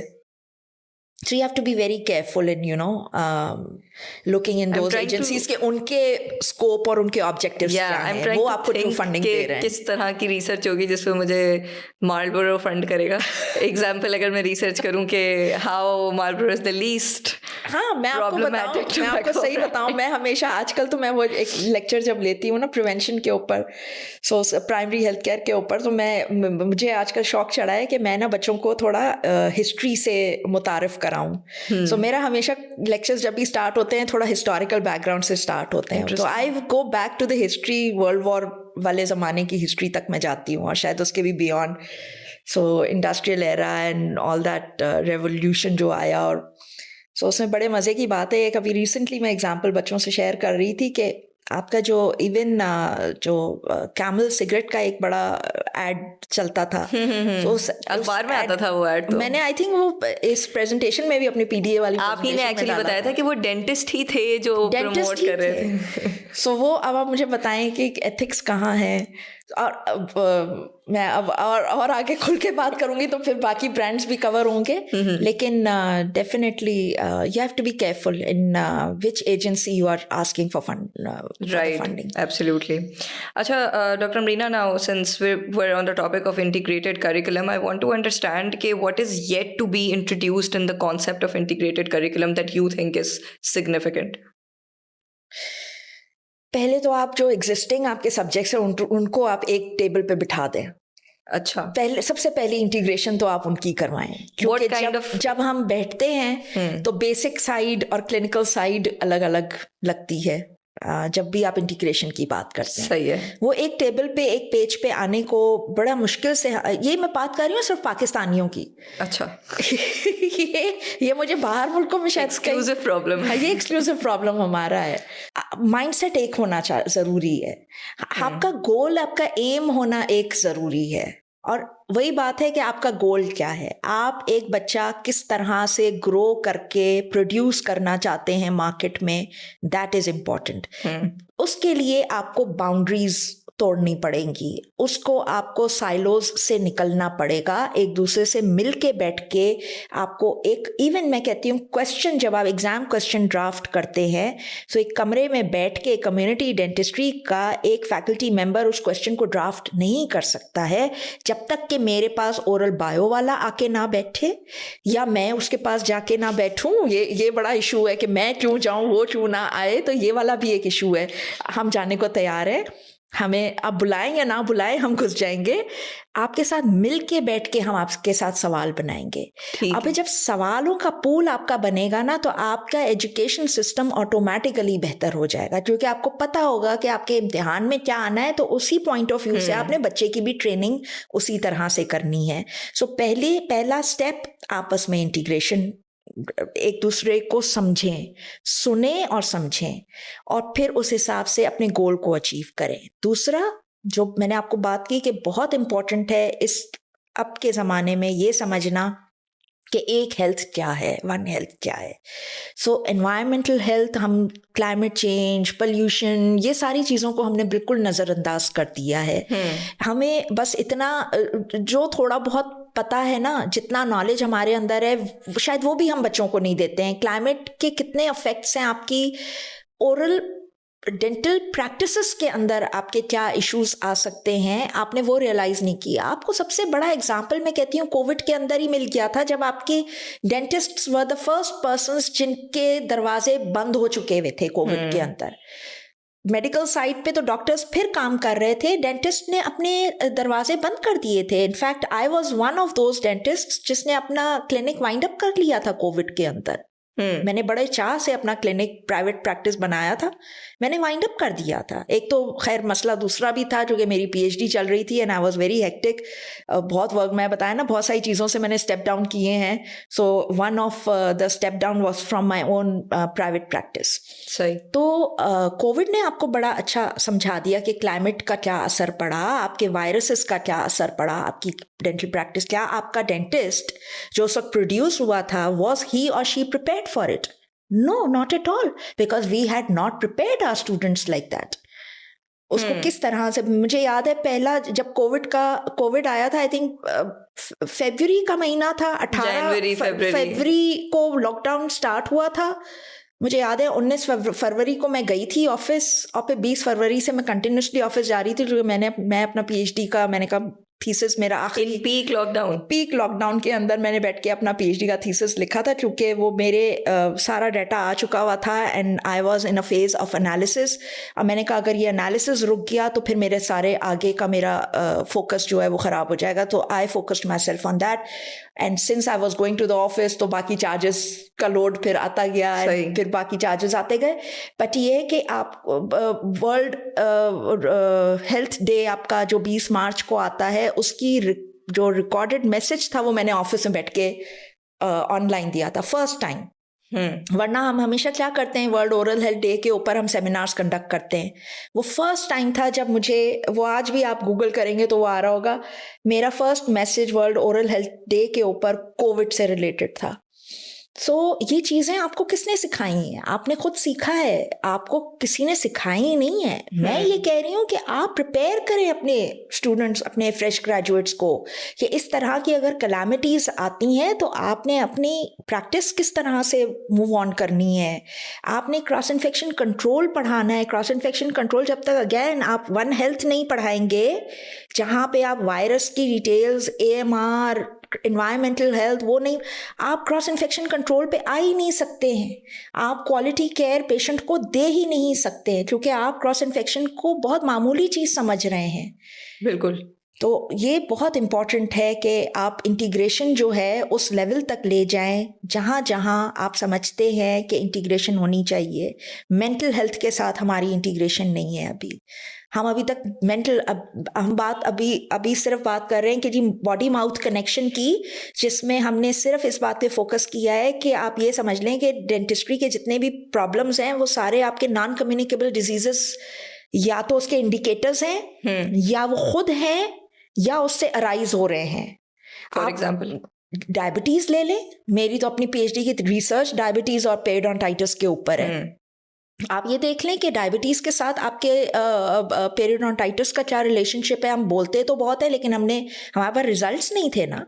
अब तो हम रिजल्ट्स आपके सामने लेकर आए हैं, ट्रू रिजल्ट्स, जिसके ऊपर सिस्टमैटिक रिव्यू, बल्कि इनफैक्ट यूके ने जब अपनी नाइस गाइडलाइंस, जो क्लिनिकल गाइडलाइंस अपडेट की, उसके अंदर हमारे रिजल्ट्स की बेस पर उन्होंने नाइस गाइडलाइंस अपडेट की हैं। How would you summarise these results? It was absolutely clear कि आप जब पेरियोडोंटल हेल्थ बेहतर करते हैं, इंटरवेंशन देते हैं, और सिंपल, मैंने कहा स्केलिंग रूट प्लानिंग करें, आप कुछ भी ना करें।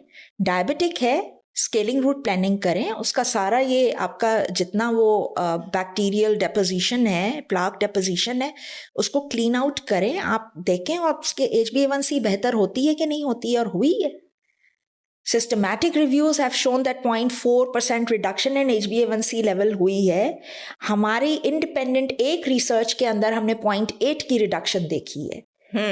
सो आप देखें, अगर HbA1c नॉर्मल कितना है, 6.5 है, 7 पे आप डायबिटीज हो जाती है। 7 का अगर आप 0.8 माइनस करें तो 6.2 पे आ जाती है। तो आप देखें कि एक डायबिटिक नॉन डायबिटिक या प्री डायबिटिक स्टेज पर जा रहा है। सो isn't that a success? Isn't that a clear cut connection? Definitely. कि आपकी ओरल हेल्थ को अगर आप बेहतर करेंगे तो आपकी सिस्टम के ऊपर क्या असर पड़ा। और ये सिर्फ एक मेरी रिसर्च नहीं है, मेरे और बाकी कॉलीग्स हैं जिन्होंने कार्डियोवास्कुलर इंडिकेटर्स पे रिसर्च की हुई है, जो मेंटल हेल्थ इंडिकेटर्स पे रिसर्च कर रहे हैं। They are multiple researches. अब तो आपका बहुत रुझान है कि आप कनेक्ट करें इसको। आप इंटीग्रेशन, जहाँ करिकुलम की इंटीग्रेशन की बात कर रहे हैं, आप रिसर्च को इंटीग्रेटेड करें। आप बॉडी माउथ कनेक्शन से बियॉन्ड बात करें, आप एनवायरनमेंट के साथ, क्लाइमेट चेंज के साथ connect. And I am sure आपकी रिसर्चेस, ये वो रिसर्च टॉपिक्स हैं जिस पे आपको फंडिंग भी मिलेगी और इससे आपकी हेल्थ केयर बेहतर हो रही है, क्योंकि हमारा अल्टीमेट एम तो पेशेंट हेल्थ केयर है। हम पढ़ क्यों रहे हैं डेंटिस्ट्री? हम मुल्क कौम की खिदमत करने के लिए ना। मुल्क कौम में कौन है? ह्यूमन हेल्थ है। So this is very interesting because even now when we were talking about the relationship between systemic health and dental health, I never thought it would be other way around as well. That improvement of dental health could then improve your systemic health. Like we have just the general idea that at least I got was maybe a general systemic condition that is present inside someone would ultimately affect their oral condition. But the fact that we are able to now cater to systemic health by improving oral health is a pretty मुझे interesting पता है finding क्या in itself. लगता है, मुझे लगता है कि ये जो बाई डायरेक्शनल रिलेशनशिप है ना, ये भी बाय चांस निकल आया। क्योंकि अभी हम बात कर रहे थे ना कि वो बड़ी बड़ी टॉफीज पकड़ा दी थी बच्चों को और उन्होंने अफेक्ट ये देखा कि जी इसका ओरल हेल्थ पे अफेक्ट क्या आता है। क्योंकि आप रिसर्च पे फोकस कर रहे थे वन डायरेक्शनल, आप ये देख रहे थे कि ओरल डिजीज जो है वो किस तरह से प्रोमोट हो रही है।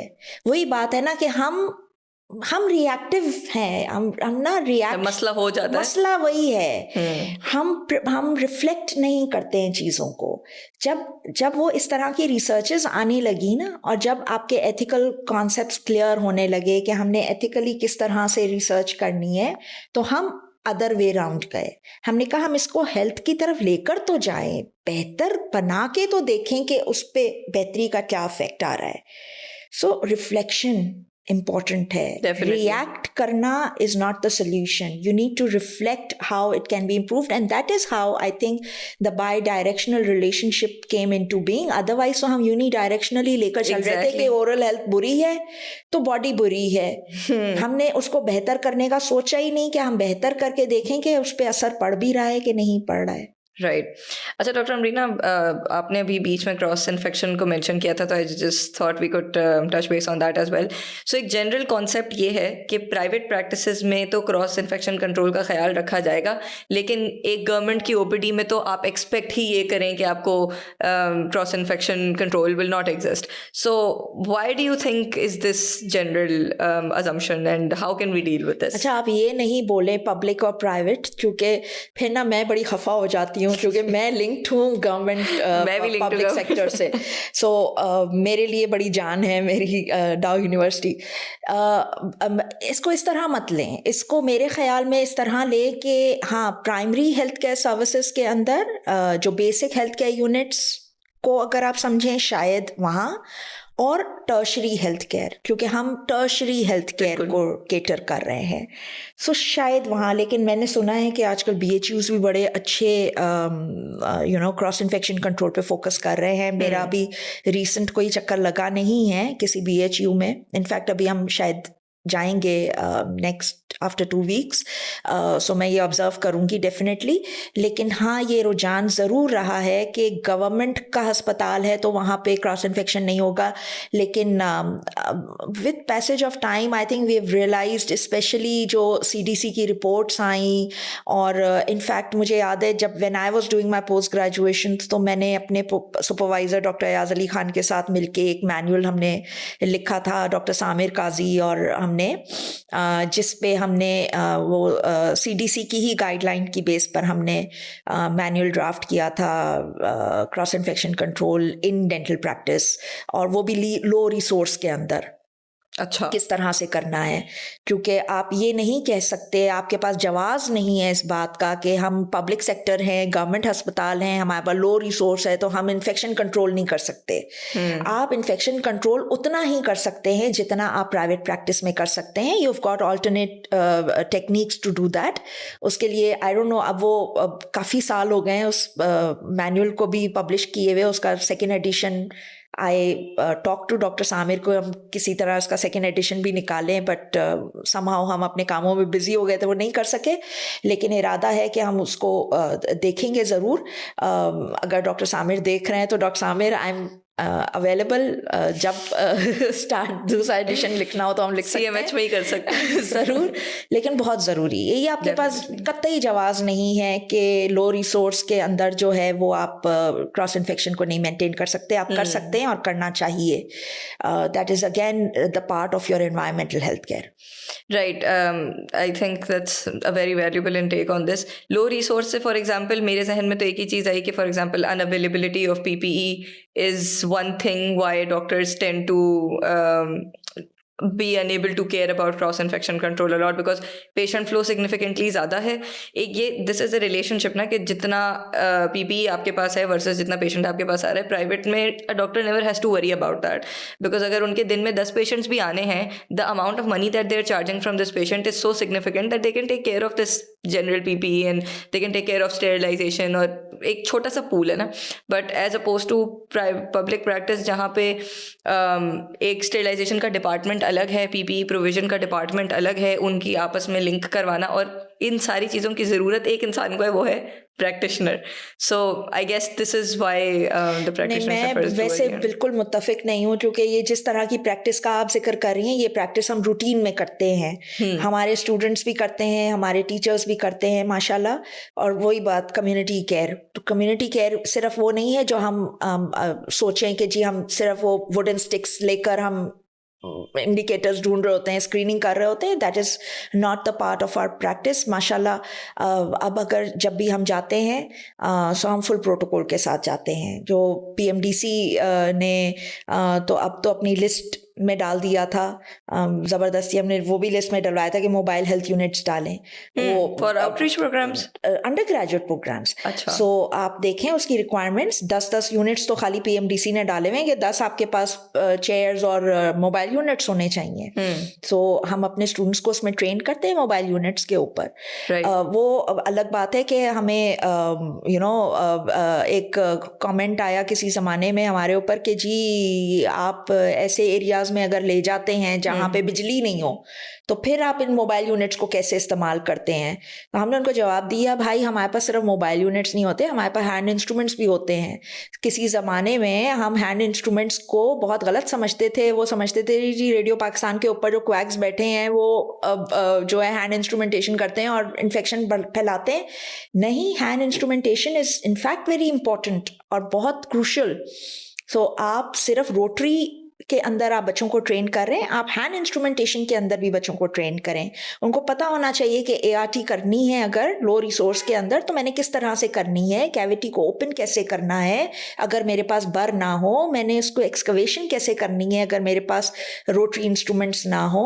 तो ये सारे काम और हम बड़े अच्छे से क्रॉस इन्फेक्शन कंट्रोल को मेंटेन करते हुए हम ये इंस्ट्रूमेंट सेपरेटली करके, क्योंकि आपके पास कितना आप मैक्सिमम कितना ट्रीटमेंट के लिए आपके पास लोग आते होंगे. आप कह रही हैं बहुत रश लगता है, बहुत बिजी वो होती हैं क्लिनिक्स होती हैं लो इनकम उसमें के अंदर आपके पास वही गिने चुने 10-15 लोग होते हैं. 10-15 पेशेंट्स आप बड़ी आराम से इन्फेक्शन कंट्रोल, आपका कोई टाइम नहीं लेता, कोई आपका रिसोर्स नहीं लेता. आप जहाँ पे एक इंस्ट्रूमेंट को पैक कर रहे हैं वहाँ पूरे सेट को पैक करके आप उसको स्टेरलाइज कर सकते हैं. सो आपको कितने चाहिए? 10, 12, 15 सेट्स चाहिए, हमसे ले लें, हम आपको दे देंगे स्टेरलाइज करके रोज़ के हिसाब से. सो ऐसा ये बिल्कुल बेमायने जवाज़ है कि मुश्किल है गवर्नमेंट अस्पतालों में ये करना या इवन कम्युनिटी के केयर के अंदर करना. Everything is possible if you have a will, and I think this is the most crucial part. This has to be done. मतलब इस पे आपको ये मैंडेटरी है, ये प्री रिक्विजिट है. आप समझें, आपने ये नहीं किया तो फिर आप आगे प्रैक्टिस नहीं करें, आप छोड़ दें प्रैक्टिस करना. No, I think this is a very firm and important take to have because again, and I think this is very nice that you disagree on this point because if a practitioner would take this as an excuse, तो फिर towards the end they will not be able to make a change at all. That makes sense. अच्छा, so you were talking about mobile dental units and how PMTC has made it a compulsion. So I want to understand कि जब कोई outreach programme होता है what is the potential that a certain outreach program has in terms of what kind of procedures can be done for the population जिनके साथ ही programme किया जा रहा है, जैसे कैंप हो गया फॉर सो हम सिर्फ प्रोसीजर्स को फोकस नहीं करेंगे, हम प्रोसीजर्स के अलावा जो बाकी एस्पेक्ट्स हैं उनको भी फोकस करेंगे, जो कि आजकल बहुत इंपॉर्टेंट है हमारे लिए, क्योंकि वही बात है कि हम अभी भी बहुत सारे ऐसे सोशल डिटर्मिनेंट्स हैं जिनको हम नहीं समझ पा रहे हैं कि उनका रिलेशनशिप क्या है. रिसर्च हम पढ़ते हैं, लेकिन जब तक कि आप खुद कम्युनिटीज़ के अंदर इंगेज नहीं होंगे, उन लोगों से मिलेंगे नहीं, बात नहीं करेंगे, उनके परसेप्शंस को नहीं समझेंगे और उनके हेल्थ केयर बिहेवियर्स को नहीं समझेंगे, आप उनके टेलर मेड सॉल्यूशंस के ऊपर नहीं जा सकते. सॉल्यूशन सिर्फ ये नहीं है कि आपने मोबाइल यूनिट ले गए और आपने एक रोटरी रूट कनाल कर दी जाके, या आप हैंड इंस्ट्रूमेंटेशन का एक पैकेट ले गए और आपने ART कर दी, फ्लोराइड, ये आप कर दें. ये प्रोसीजर्स इंपॉर्टेंट हैं डेफिनेटली, क्योंकि operatory procedures are equally important as knowing what are the underlying causes, but then try to get yourself communicated, engaged with the communities.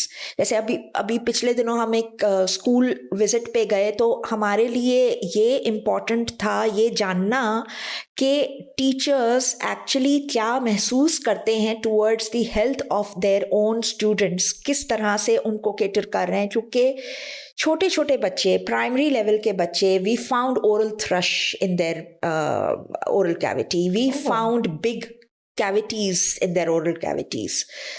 We found, periodontitis, जो हम नहीं देखते हैं यूजुअली बच्चों के अंदर. periodontitis देखा है हमने बच्चों के अंदर. जो इनामल हाइपोप्लेजिया है, अगेन आप रिफ्लेक्ट करें तो हम किसी वक्त में हम इनामल हाइपोप्लेजिया को, हम जब स्टूडेंट होते थे तो हम जब इस तरह के कम्युनिटी विजिट पे जाते थे तो हम कहते थे ये तो फ्लोरोसिस है, यहाँ पे फ्लोराइड लेवल बहुत ज़्यादा है. वो एक्चुअली फ्लोरोसिस नहीं है, वो आपके न्यूट्रिशनल डेफिशिएंसी का इंडिकेशन है जो आपके बच्चों के मुंह में दिख रहा है.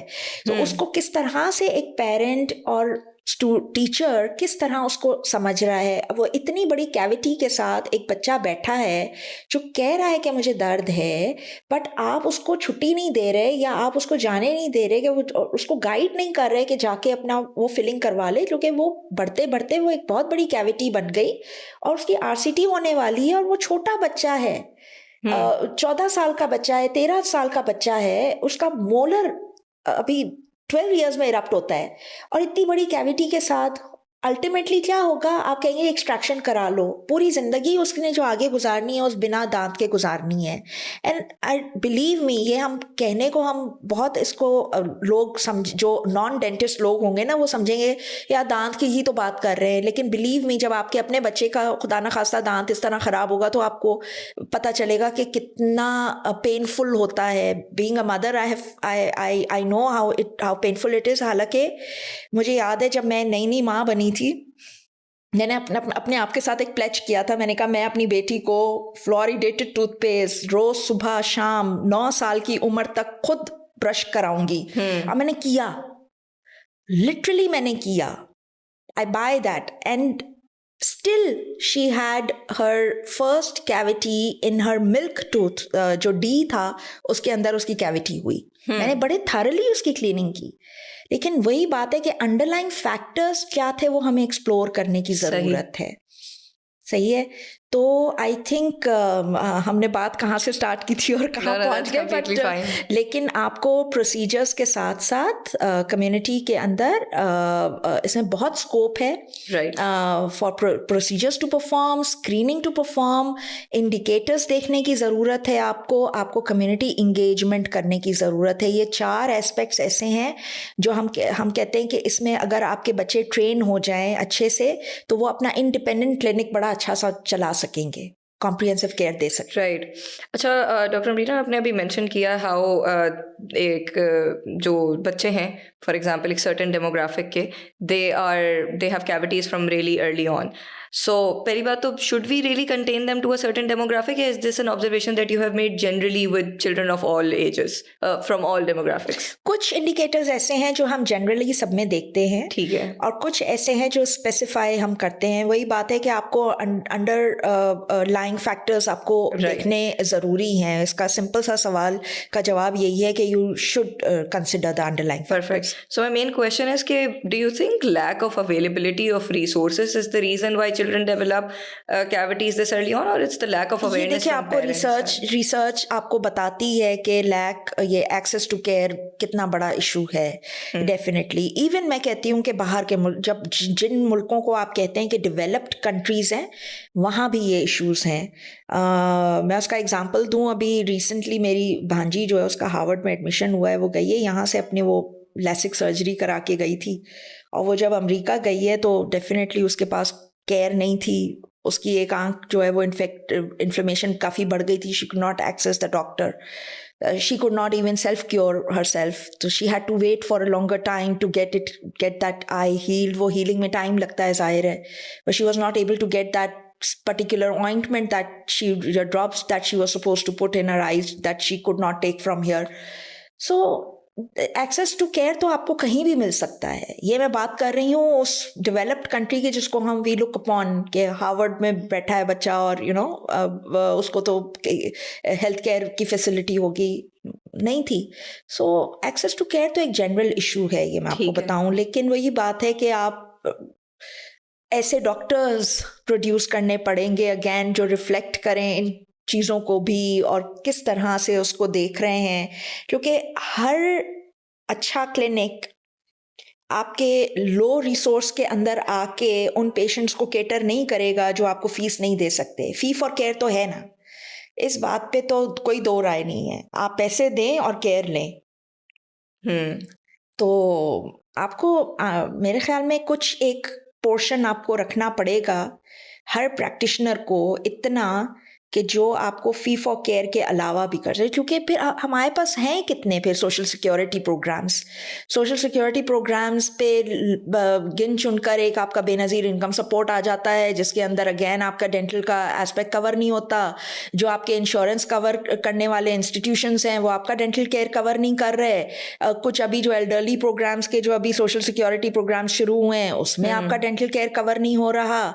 तो मेरे ख्याल में टाइम लगेगा अभी भी पाकिस्तान को उस लेवल पे आने के लिए। Right. And it's unfortunate how awareness is also still a problem among even educated people. I agree. क्योंकि प्राइवेट प्रैक्टिस में भी जब लोग आ रहे हैं अपने बच्चों को लेके या खुद को लेके, बच्चों को तो मेरे ख्याल से फिर जल्दी लेके आ जाते हैं। People are more sensitive with their children कि वो ऑब्जर्व भी करेंगे, ज़रा सी कैविटी तो ले आएंगे, लेकिन अपने आप को लेके वो सिर्फ तब आएंगे जब दर्द इतना हो रहा है कि अब तो बर्दाश्त ही नहीं होता। So I believe awareness is also something that even private clinics can work upon. For example, अगर अवेयरनेस के अलावा मैं आपको मरियम एक नई बात बताऊं कि हमने तो ना अब एक अभी आप पता नहीं मुझसे सवाल करती कि ना करती आपके प्रोस्पेक्टिव रिसर्चेस क्या चल रही हैं या क्या करना चाह रही हैं, लेकिन मैं आपको पहले ही बता देती हूँ उस बारे में भी कि हमारा जो अभी फ्यूचर फोकस है वो ये है कि हम डेंटिस्ट्स को इतना तैयार कर लें कि वो जो इंडिकेटर्स देखें ओरल कैविटी के अंदर वो रिफ्लेक्ट करें उस पर और समझ जाएं कि अंडरलाइंग इश्यूज चल रहे हैं, और वो अंडरलाइंग इश्यूज आपके सिस्टम से रिलेटेड हैं डेफिनेटली। अभी रिसेंटली हमने एक प्रिजन हेल्थ के ऊपर एक रिसर्च की है, और उसको करने का मकसद हमारा ये था कि चूँकि हम आम लोगों में ये कर नहीं सक रहे थे, तो हमने प्रिजन हेल्थ के अंदर इसलिए की कि हमारे पास एक कंटेन्ड सैंपल आ जाता है ना लोगों का, जिनको हम फॉलो अप भी कर सकते हैं और उसको हम अंडरस्टैंड भी कर सकते हैं। सो अभी हम पब्लिकेशन की फेज़ पर है, मैं पहले ही उसके रिजल्ट्स डिस्क्लोज कर दूं, लेकिन इतना मैं आपको बता दूं कि उस कंटेन्ड सैम्पल पॉपुलेशन के अंदर हमें वो चीज़ें मिली हैं, वो रिजल्ट्स मिले हैं कि मैं आपको बता नहीं सकती। कि simple oral health indicators, dental caries, oral lesions, angular cheilitis, ये जो हम देखते हैं they are actually linked with the systemic diseases. A number of systemic diseases आप exactly स्पेसिफाई कर सकते हैं कि ये डेंटल केरीज की डायरेक्ट एसोसिएशन किसके साथ है, ये एंगुलर किलाइटिस की एसोसिएशन कौन सी डिजीज के साथ है, और ये हमने की है। सो मैं तो ये कहती हूँ कि डेंटिस्ट को इतना तैयार कर दें कि वो ना सिर्फ बीमारियों को ऑपरेटरी प्रोसीजर्स से उसको सॉल्व करे, बल्कि उसको लॉन्ग टर्म उसके इफेक्ट्स भी बता दे कि या तो चल रहा है, क्योंकि मुझे जो है आप डायबिटीज़ मिस कर जाते हैं। आप बात कर रहे हैं ना कि आप डेंटिस्ट के पास जो एल्डरली है बड़ी देर से जाता है जब तक उसको दर्द ना हो, क्योंकि वो ध्यान नहीं देता है। वो यही उसका बिहेवियर अपनी बाकी हेल्थ के साथ भी है। वो तो डेंटिस्ट के पास तो पहले जाता है, ये मैं आपको बताऊं, क्योंकि उसको दर्द हुआ है। बाकी चीजों में तो उसको दर्द नहीं हुआ ना, तो वो भी गया नहीं है वहां। दर्द जल्दी होता है। जब वो वहां जाएगा तो उसको पता चलेगा कि उसको डायबिटीज निकली है या कार्डियोवैस्कुलर डिजीज निकली है या कौन सी डिजीज के साथ वो सफर कर रहा है। तो डेंटिस्ट को इतना तैयार होना चाहिए कि वो उसको उसके सिस्टम के बारे में बताए कि आपके सिस्टम में क्या खराबी चल रही है। ये तो मैं आपका ट्रीट कर देता हूं, लेकिन ये भी है, ये भी जाके करवाएं आप अपना टेस्ट, तो आपको पता चलेगा। वैसे डॉक्टर अमरीना, आपको क्या लगता है कि क्या क्लिनिशियंस में ये रुझान है कि वो रीसेंट रिसर्चेस से अपने आप को अप टू डेट रखते हैं और फिर अपनी क्लिनिकल प्रैक्टिस में उसको इम्प्लीमेंट करते हैं उस इन्फॉर्मेशन को? एविडेंस बेस्ड डेंटिस्ट्री का फुकदान है, ये हम बहुत अरसे से कह रहे हैं। सिंपल एविडेंस बेस्ड प्रैक्टिस है जो हम पढ़ा के लोगों को अवेयरनेस दे देकर हम थक गए हैं। बट ये कि हम अपनी सी लगे हुए हैं। हमने इनफैक्ट इसको भी अपने करिकुलम का पार्ट बना दिया कि हम एविडेंस बेस्ड डेंटिस्ट्री के प्रैक्टिस के अंदर जो बेसिक चीज़ें हैं वो आपने किस तरह से आइडेंटिफाई करनी है। आपने अगर आपके ऑफिस के अंदर, आपकी क्लिनिक के अंदर कंप्यूटर पड़ा है, सिर्फ 4 चीज़ें अपने कीवर्ड्स में डाल के आप उसका रिसर्च का कंक्लूजन पढ़ लें। खाली आप कुछ भी ना करें, आप सिर्फ उसका कंक्लूजन पढ़ लें। आपके पास आई एम श्योर टाइम नहीं है। आपका पेशेंट बैठा है चेयर के ऊपर, आपको नहीं समझ आ रहा कि क्या है, आप एक कोशिश करके देख लें। और रिसर्च पूल के अंदर आप कहते हैं जी मैं रिसर्च पूल में छलांग मारता हूँ, 10,000 स्टडीज आ जाती हैं, मैं कौन सी पढ़ूं। आप 10,000 मत पढ़ें, आप 4 उसमें चीज़ें डालें। हमने तो बताया ना वो सिस्टमैटिक रिव्यू के 4 स्टेप्स हैं। आप PICO, आप पॉपुलेशन, किस किस्म का पेशेंट आया है या किस किस्म की पॉपुलेशन आप देख रहे हैं, किस किस्म का इंटरवेंशन आप देना चाहते हैं, किसके साथ आप कंपेयर कर रहे हैं और उसका आउटकम क्या करना चाह रहे हैं। ये 4 कीवर्ड्स आप अपने, कुछ ना करें, गूगल स्कॉलर पे भी डाल दें ना, तो आपको जो लेटेस्ट, और उसको लेटेस्ट कर दें आप 2022 से ऊपर जो लेटेस्ट रिसर्च आ रही ना, उसका सिर्फ कंक्लूजन पढ़ लें, आपकी आंखें खुल जाएंगी, आपकी प्रैक्टिस में थोड़ी बेहतरी आ जाएगी। ये करके देखें, इंशाल्लाह अल्लाह शिफा देगा। Absolutely. Which is why evidence-based dentistry should also be promoted by the institutions in which practitioners and undergraduates are aiming to take it forward. बिल्कुल, हमारे पास कंप्यूटर्स का फुकदान है, आप एविडेंस बेस्ड, वाईफाई का फुकदान है यूनिवर्सिटी में। मोबाइल फोन हम allow नहीं करते बच्चों को क्लासरूम के अंदर। हम कहते हैं जी ये तो डिसिप्लिन के खिलाफ है, मोबाइल फोन इस्तेमाल नहीं कर। क्यों नहीं इस्तेमाल करें? अब तो डिजिटलाइज हो गई है हर चीज। आप मोबाइल फोन हाथ में दें, बच्चों को पढ़ें, देखें। I remember I used to take notes on my phone, and a few friends of mine, we used to sit together. They used to take notes on our iPad, and once in a while it would happen that one of the professors would be like, "ये आप लोग रख दें, किताबें उठाएं." I mean, they have their own way, but still I get what your point is. Anyway, Dr. Amrina, we discussed many things, but one thing that I am hoping to get in a bit of detail is your position as the principal at the School of Dental Care Professionals, which is also a wing of Dow University. So can you tell a little bit about this school and how exactly is it linked to Dow there too? मैं आपको बताऊं, principal का जब नाम आता है तो आपको लगता है कि ये एडमिनिस्ट्रेटिव पोजीशन होगी। ये एडमिनिस्ट्रेटिव पोजीशन कम और एकेडमिक पोजीशन ज़्यादा है, क्योंकि पाकिस्तान के अंदर अगेन आप तो डेंटिस्ट्री को अभी इतना डेवलप करने की इतनी सारी आपने बातें की हैं, ऑक्सिलरी तो बहुत पीछे रह जाता है हमारा। हमने बात स्टार्ट की थी अगेन बहुत साल पहले कि हम 4 हैंडेड डेंटिस्ट्री के ऊपर जा रहे हैं, क्योंकि हमारा एम ये है कि हम पेशेंट केयर की क्वालिटी बेहतर करें।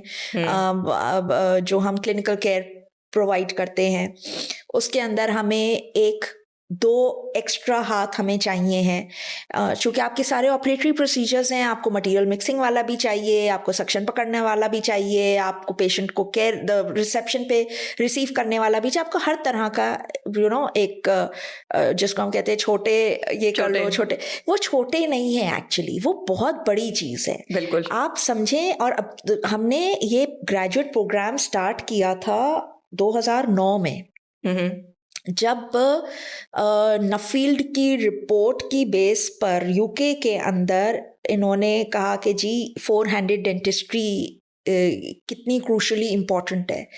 तो हमने तो डाउ यूनिवर्सिटी में पहला जो बैच उठाया 2009 के अंदर, आई थिंक, हाँ 2009 के अंदर, वो ग्रेजुएट प्रोग्राम के लिए उठाया।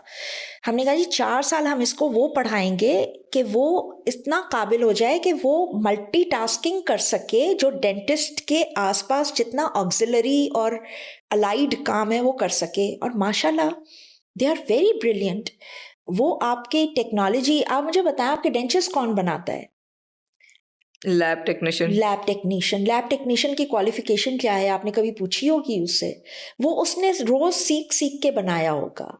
हाँ, आई अग्री कि ये इन ट्रेनिंग एजुकेशन है और हम इन ट्रेनिंग एजुकेशन ही कर रहे हैं, बट आप ये समझें कि वो 6 महीने का डिप्लोमा कोर्स के अंदर वो क्या काम कर लेगा। बिल्कुल। वो 1 साल, अभी हम बात करें 5 साल का BDS प्रोग्राम ले जाए, आप पहले सेपरेशन करें, है ना। और और मैं आपको बताऊं HEC की रिक्वायरमेंट है कि आपने ग्रेजुएट प्रोग्राम, अब अलाइड हेल्थ केयर इतना एक्सपैंड हो गया है कि आपने ग्रेजुएट प्रोग्राम करवाना ही करवाना है। अब आप डिप्लोमा पे और सर्टिफिकेट पे रिलाय नहीं कर सकते हैं। सो आप अगर इतना स्किलफुल एक बच्चे को पढ़ा रहे हैं तो आप उसको हाथ में सर्टिफिकेट पकड़ा के, डिप्लोमा पकड़ा के आप उसको बोलेंगे काम पे लग जाओ। आप उसको डिग्री तो दो, कहीं अप्लाई करने, कोई पोस्ट ग्रेजुएशन करने के काबिल तो छोड़े, आप उसको कुछ और आगे करियर बनाने के, आपका करियर बैचलर प्रोग्राम के बाद स्टार्ट हो जाता है। सही।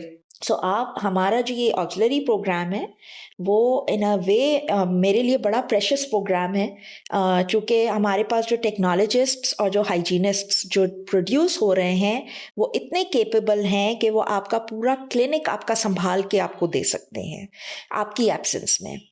ये नहीं है कि वो मतलब संभाल कर ही दे देगा, वो इम्पैक्शन भी करेगा, वो ये भी, वो ऐसे काम नहीं करेगा। उसकी कॉम्पिटेंसीज हैं, इतनी ही कॉम्पिटेंसीज हैं जितनी उसको प्रोफिशिएंट होना चाहिए उसके अंदर। हम सिर्फ उतना सिखाते हैं, लेकिन he is capable of handling all your, जो आपकी ऑक्सिलरी टीम है उसको हैंडल बड़े अच्छे से वो कर सकता है आपकी एब्सेंस में, क्योंकि आपके पास एज अ डेंटिस्ट काम, आपके पास टाइम नहीं है।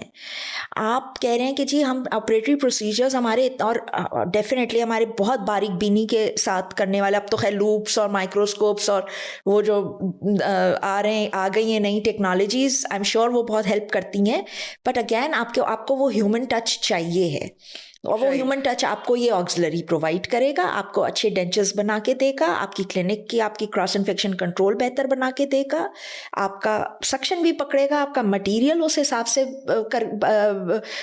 मिक्स करके देगा कि वो कभी ख़राब नहीं होगा, क्योंकि आपके मटेरियल के ऊपर आपकी फिलिंग बेस कर रही होती है। Okay. So doctor Amrina, auxiliaries तो मल्टीपल तरह के होते हैं, हाइजीनिस्ट भी होते हैं, थेरेपिस्ट भी होते हैं, सो ऑन सो फोर्थ। तो STCP में किस तरह के ऑक्सिलरीज ग्रेजुएट होते हैं, या फिर is it a general degree of being a dental care professional? It's not general, we have got 2 specialized programs. Specialized तो खैर मास्टर लेवल का हो जाता है, this is specialty based programs जिसके अंदर हाइजीन है और टेक्नोलॉजी है। Technology we are usually focusing on the lab techniques, और हाइजीन के अंदर we are usually focusing on the preventive and the primary healthcare part, even the secondary and tertiary level B, but only secondary and tertiary prevention level, not the cure and the operatory treatment. So right. all आप कह सकते हैं कि non invasive procedures जितने हैं, आपके fluoride application हो गया, फिशर सीलेंट्स हो गए, ART हो गया, ये जितने प्रोसीजर्स हैं ये हम डेंटल हाइजीनिस्ट्स को सिखा देते हैं। सही। ताकि और अब तो आप इनका अलग काउंसिल भी I was going to ask कि abroad तो ये प्रॉब्लम हमें शुरू से था कि इसको कौन इनको लाइसेंस देगा इन अलाइड हेल्थ केयर को। अब चूंकि बहुत सारी मेडिकल साइड पे भी अलाइड हेल्थ केयर फील्ड्स आ गई हैं, अभी सुबह ही मैं 2 प्रोग्राम्स अप्रूव करके उठी हूँ डाओ में, उनके CRC में उन्होंने प्रेजेंट किए थे। सो वो अब विथ पैसेज ऑफ टाइम वो इवॉल्व हो रहे हैं। अब आपको ये इवन जो नई नई टेक्नोलॉजी और मशीनरी आई हुई है उसको चलाने के लिए आपको ये चाहिए हैं ऑक्सिलरीज अलाइड हेल्थ। एब्सोल्युटली। इन सबको वो लाइसेंस, अब इनमें से मैं तो एग्जांपल देती हूँ, एक रेस्पिरेटरी परफ्यूजनिस्ट, आपका वो मशीन ही ऑफ कर दे तो बंदा तो गया। कितनी क्रूशल जॉब्स हैं इनकी, कितनी इंपॉर्टेंट जॉब्स हैं, इनको लाइसेंस कोई क्यों नहीं दे रहा है. बिल्कुल. सो इनको लाइसेंस देने के लिए अब allied health care professional council Pakistan में अब आई है, और वो माशाल्लाह वो भी काफ़ी PMDC की तरह सख्तियाँ कर रही है. That's very nice. I think उसकी एक्रेडिटेशन जो है वो बहुत हमें हेल्पफुल है, हुई है. अब हमारा कोर्स आउटलाइन और मज़ीद बेहतर हो रहा है, और रोज़ की बुनियाद पे हम उस पर कुछ ना कुछ डेवलपमेंट, अब डिजिटल टेक्नोलॉजी जैसे आ गई तो हमने किस तरह उसको इनकॉर्पोरेट करना है अपनी लैब टेक्निक्स के अंदर. सो ये सारी चीज़ें हम वक्तन फ़वक्तन जैसे जैसे हमारे पास नई चीज़ आती जाती है तो हम डेवलप कर रहे हैं अपने करिकुलम को. लेकिन हमारा इनिशियल जो बेसलाइन करिकुलम है वो बहुत क्लियर है अपनी कॉम्पिटेंसीज प्रोड्यूस करने में. अपने हाइजीनिस्ट्स और टेक्नोलॉजिस्ट्स से they are very clear cut हमारी पॉलिसीज हैं. Right. Okay, so Dr. Amrina, you mentioned about the licensing and the appropriate channels that there are now, fortunately, to get these individuals the place that they deserve in the society. I want to understand what is the inclination of private hospital setups or the hospital setups in general towards understanding the importance of hiring such professionals, auxiliaries? देखिए, मसला सारा जो है ना वो आपकी उस पे आ जाता है कि आप काम तो कर रहे हैं बट सैलरी पैकेज आप उनको क्या दे रहे हैं ना. एक फ्रेश ग्रेजुएट की सैलरी पैकेज अगर वो किसी टर्शरी केयर हॉस्पिटल में एम्प्लॉय होता है तो क्या है वो आप सबको पता है. लेकिन इस तरह का आप अलाइड हेल्थ केयर के अंदर, चूंकि अब बाकी फील्ड्स के अंदर नया स्टार्ट रुझान हुआ है, अब उसको टेक्नीशियन नहीं समझा जाता, अब उसको टेक्नोलॉजिस्ट समझा जाता है. अब उसको एक डेजिग्नेशंस दी हुई हैं, सो वो डेजिग्नेशन समझने की ज़रूरत है. और मैं अभी तो आप इंस्टीट्यूशंस की बात कर रहे हैं, आप प्राइवेट प्रैक्टिस के अंदर देखें तो ये तो रुझान आया ही नहीं है. बिल्कुल. वहाँ तो अभी भी उसको छोटा ही समझा जाता है. मतलब उसको आप वही के मैट्रिक इंटर पास बच्चे को हम अपने साथ अटैच कर लेंगे, उसको रोज़ के 500 दिहाड़ी देंगे, वो हमारा सेक्शन भी पकड़ लेगा, क्लिनिक भी साफ कर लेगा. तो मैं एक हाइजीनिस्ट क्यों हायर करूं, मैं एक टेक्नोलॉजिस्ट के पास क्यों जाऊं. तो ये आपको मेरे ख्याल में ये माइंडसेट आपको चेंज करना पड़ेगा. वो एजुकेटेड और वेल स्टैब्लिश्ड एक हम आपको प्रोड्यूस करके दे रहे हैं जो ऑलराउंडर है, जो उसको पता है कि उसने क्या प्रैक्टिस करनी है और किस तरह करनी है, उसको सारे फैक्टर्स इन्स एंड आउट्स का पता है. आपको एक मैट्रिक पास छोटे बच्चे को, 16-17 साल के बच्चे को वो चीज़ें नहीं पता होती है, उसको आप ट्रेन करते हैं over the period of time. In the meanwhile जो डैमेज आप अपने पेशेंट केयर को दे देते हैं वो आप दे देते हैं, वो फिर आपके स्टैम्प्स लग जाते हैं आपके क्लिनिक्स के ऊपर. तो ये मैं हमें देखना पड़ेगा कि जो हाइजीनिस्ट और टेक्नोलॉजिस्ट को हायर करें वो किस हिसाब से कर रहे हैं. अच्छा डॉक्टर अमरीना, एक डेंटिस्ट को क्या फ़ायदा होगा किसी ऑक्सिलरी को हायर करके अपनी प्राइवेट प्रैक्टिस में? क्यों नहीं होगा उसको फ़ायदे. सबसे पहला फ़ायदा अगर आप पेशेंट केयर के हवाले से पूछें और क्वालिटी कंट्रोल के हवाले से पूछें तो डेफिनेटली आपके पास क्वालिटी आ रही है. दूसरा ये कि हमारे बहुत सारी प्रैक्टिसेस ऐसी हैं जो शाम में खुलती हैं. वो शायद ये बोल के कि सारा दिन पेशेंट्स नहीं होते तो इसलिए हम शाम की प्रैक्टिस करते हैं, सुबह वो कोई और नौकरी कर रहे होते हैं इसीलिए हम शाम की प्रैक्टिस करते हैं.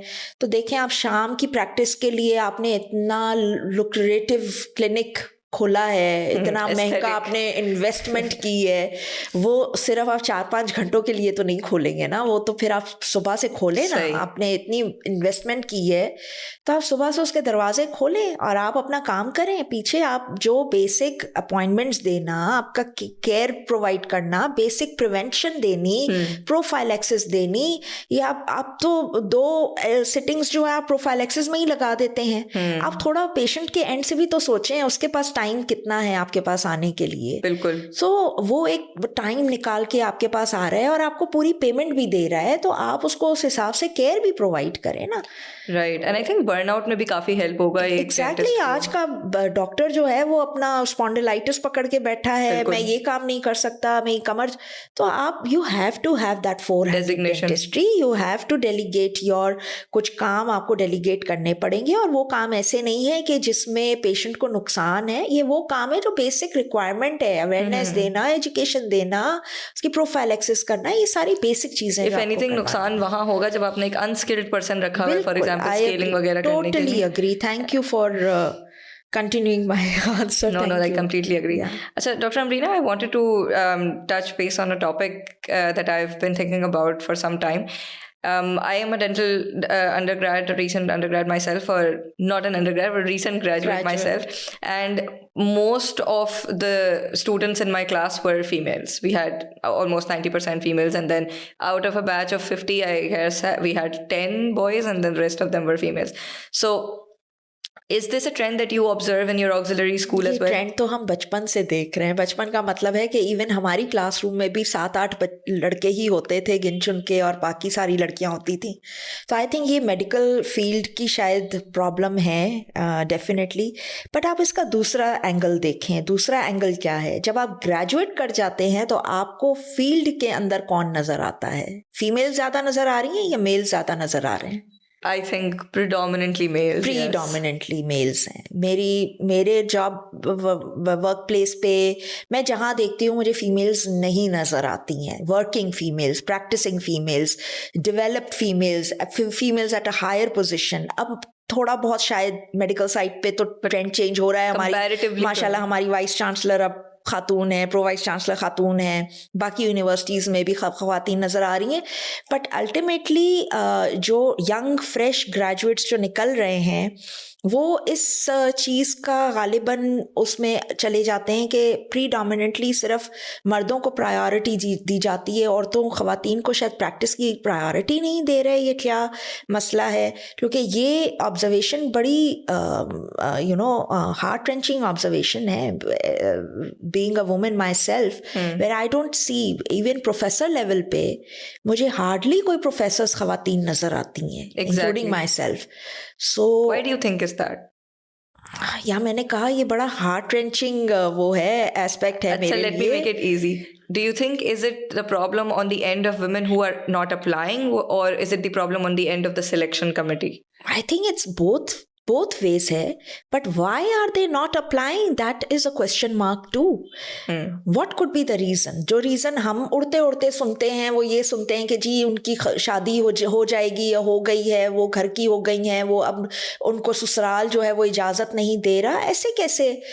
ठीक है वो एक होगा एक एस्पेक्ट, लेकिन अब तो मेरे ख्याल में दुनिया इतनी एडवांस हो गई है कि अब वो उस तरह के ससुराली भी नहीं है जो कि मिलेनियल ससुराली बने हुए. अब तो वो स्टेज आ गया, वो बूमर्स वाला ज़माना नहीं है. अब तो हम भी यंग हैं, कल को हम भी सासें बन जाएंगे. तो मेरा नहीं ख्याल कि ससुरालियों का कोई इशू है. प्रॉब्लम है कि उनकी एक्सेप्टेंस कितनी है. इवन वो अप्लाई अगर नहीं कर रही हैं तो क्यों नहीं कर रही हैं, वो आपको प्रॉब्लम्स देखनी पड़ेंगी. सिर्फ ससुराल इशू नहीं है. क्या आपने कभी अपनी वर्क प्लेस को असेस किया है कि मेरी वर्क प्लेस कितनी इनवाइटेड है, इनवाइट कर रही है फीमेल एप्लीकेंट्स को?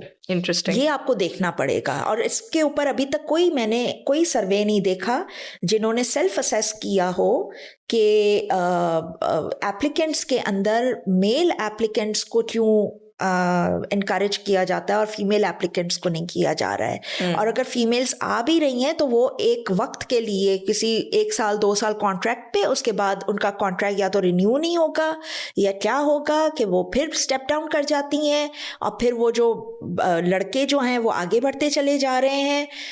अल्लाह करे कि आगे बढ़ें. ब्रेड अर्नर्स हैं वो भी अपनी फैमिलीज़ के लिए. बट ये देखना पड़ेगा कि जेंडर बैलेंस कैसे कर रहे हैं आप. स्पेशली आप एसोसिएशंस का एग्जांपल देख लें.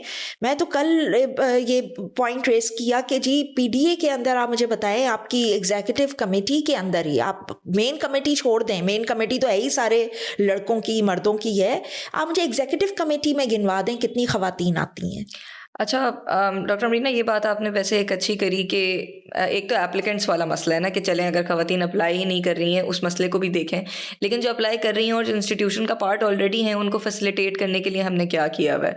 तो what are some examples? Like one example that coming to my mind is setting up a day care in institutions at least. So what are some other examples that can come on the top of your head that can be done to facilitate the present female faculty members in an देखिए institution? कुछ चीज़ें ना आपको flexible करनी पड़ेंगी. In fact मैं लफ्ज़ इस्तेमाल करती हूँ, टेलर मेड करना पड़ेगा आपको. आप बाय बुक आप इस मामले में नहीं चल सकते हैं कि आप कहें जी 8:30 हमारा ऑफिस का टाइम है तो 8:30 आएँ और 3 बजे जाएं, और आपको लाजमी अटेंडेंस जो है वो थंब लगा के या फलाना करके आपने लगानी और ये आपका क्राइटेरिया है. आपको कहीं फ्लेक्सिबिलिटी देनी पड़ेगी. बड़े मसले होते हैं हर एक के साथ ही, मैं सिर्फ फीमेल्स की बात नहीं कर रही, इवन मेल्स के साथ बड़े मसले होते हैं. अभी रिसेंटली मैंने एक मेल स्टूडेंट को मैंने मेंटोर किया है, काउंसिल किया है उसको समझाने के लिए कि उसको किस तरह से अपने क्लासरूम अटेंडेंस पूरी करनी है, क्या वेज हो सकते हैं, किस तरह हम निगोशिएट कर सकते हैं. So I think we need to understand the ground realities. समझना पड़ेगा, हमें लोगों को इनकरेज करना पड़ेगा, क्योंकि हमारे लिए इम्पॉर्टेंट अल्टीमेटली हेल्थ केयर है, क्योंकि हम हेल्थ केयर का पार्ट है. ये बच्चे, जिन बच्चों को आज हम पढ़ा रहे हैं, डेवलप कर रहे हैं, ट्रेन कर रहे हैं, इनको बड़ा होके इसी हेल्थ केयर के अंदर रहना है. या तो आप डिसाइड कर लें कि वो बाहर चले जाएंगे, फिर आप कहते हैं कि जी बाहर के तो बाहर जाके ये सेट हो जाते हैं, सेट यही नहीं हो पा रहे, ये भी आपका एक बहुत बड़ा इशू है. तो मुझे नहीं पता बाहर कैसे सेट हो रहे हैं, क्योंकि बाहर का मेरा एक्सपोजर नहीं है. वो आप किसी और को पॉडकास्ट बुला के आप पूछ लीजिएगा कि बाहर क्या है. लेकिन पाकिस्तान की मैं अगर बात करूं तो हमारे पास आपको अपनी फैसिलिटी के अंदर, अपने हेल्थ केयर सिस्टम के अंदर अगर उनको चांस देना है टू ग्रो और टू वर्क, टू प्रैक्टिस, आपको समझना पड़ेगा कि उनकी नीड्स, उनकी रिक्वायरमेंट्स क्या है. आप किस तरह उनके साथ निगोशिएट कर सकते हैं, किस तरह से आप बैठ के प्लान कर सकते हैं. और आपके कोई ऑफिस के अंदर एक बंदा नहीं होता है, you've got multiple tasks and multiple designations. उसको किस तरह से आपको लेके चलना है, ये आपको मेरे ख्याल में workplace should realize this thing. अच्छा doctor Amrina, now that you are in administrative position to the point where you are kind of an employer yourself, क्योंकि आप प्रिंसिपल हैं और अगर मैं employee भी हूँ बेटा. बिल्कुल, definitely.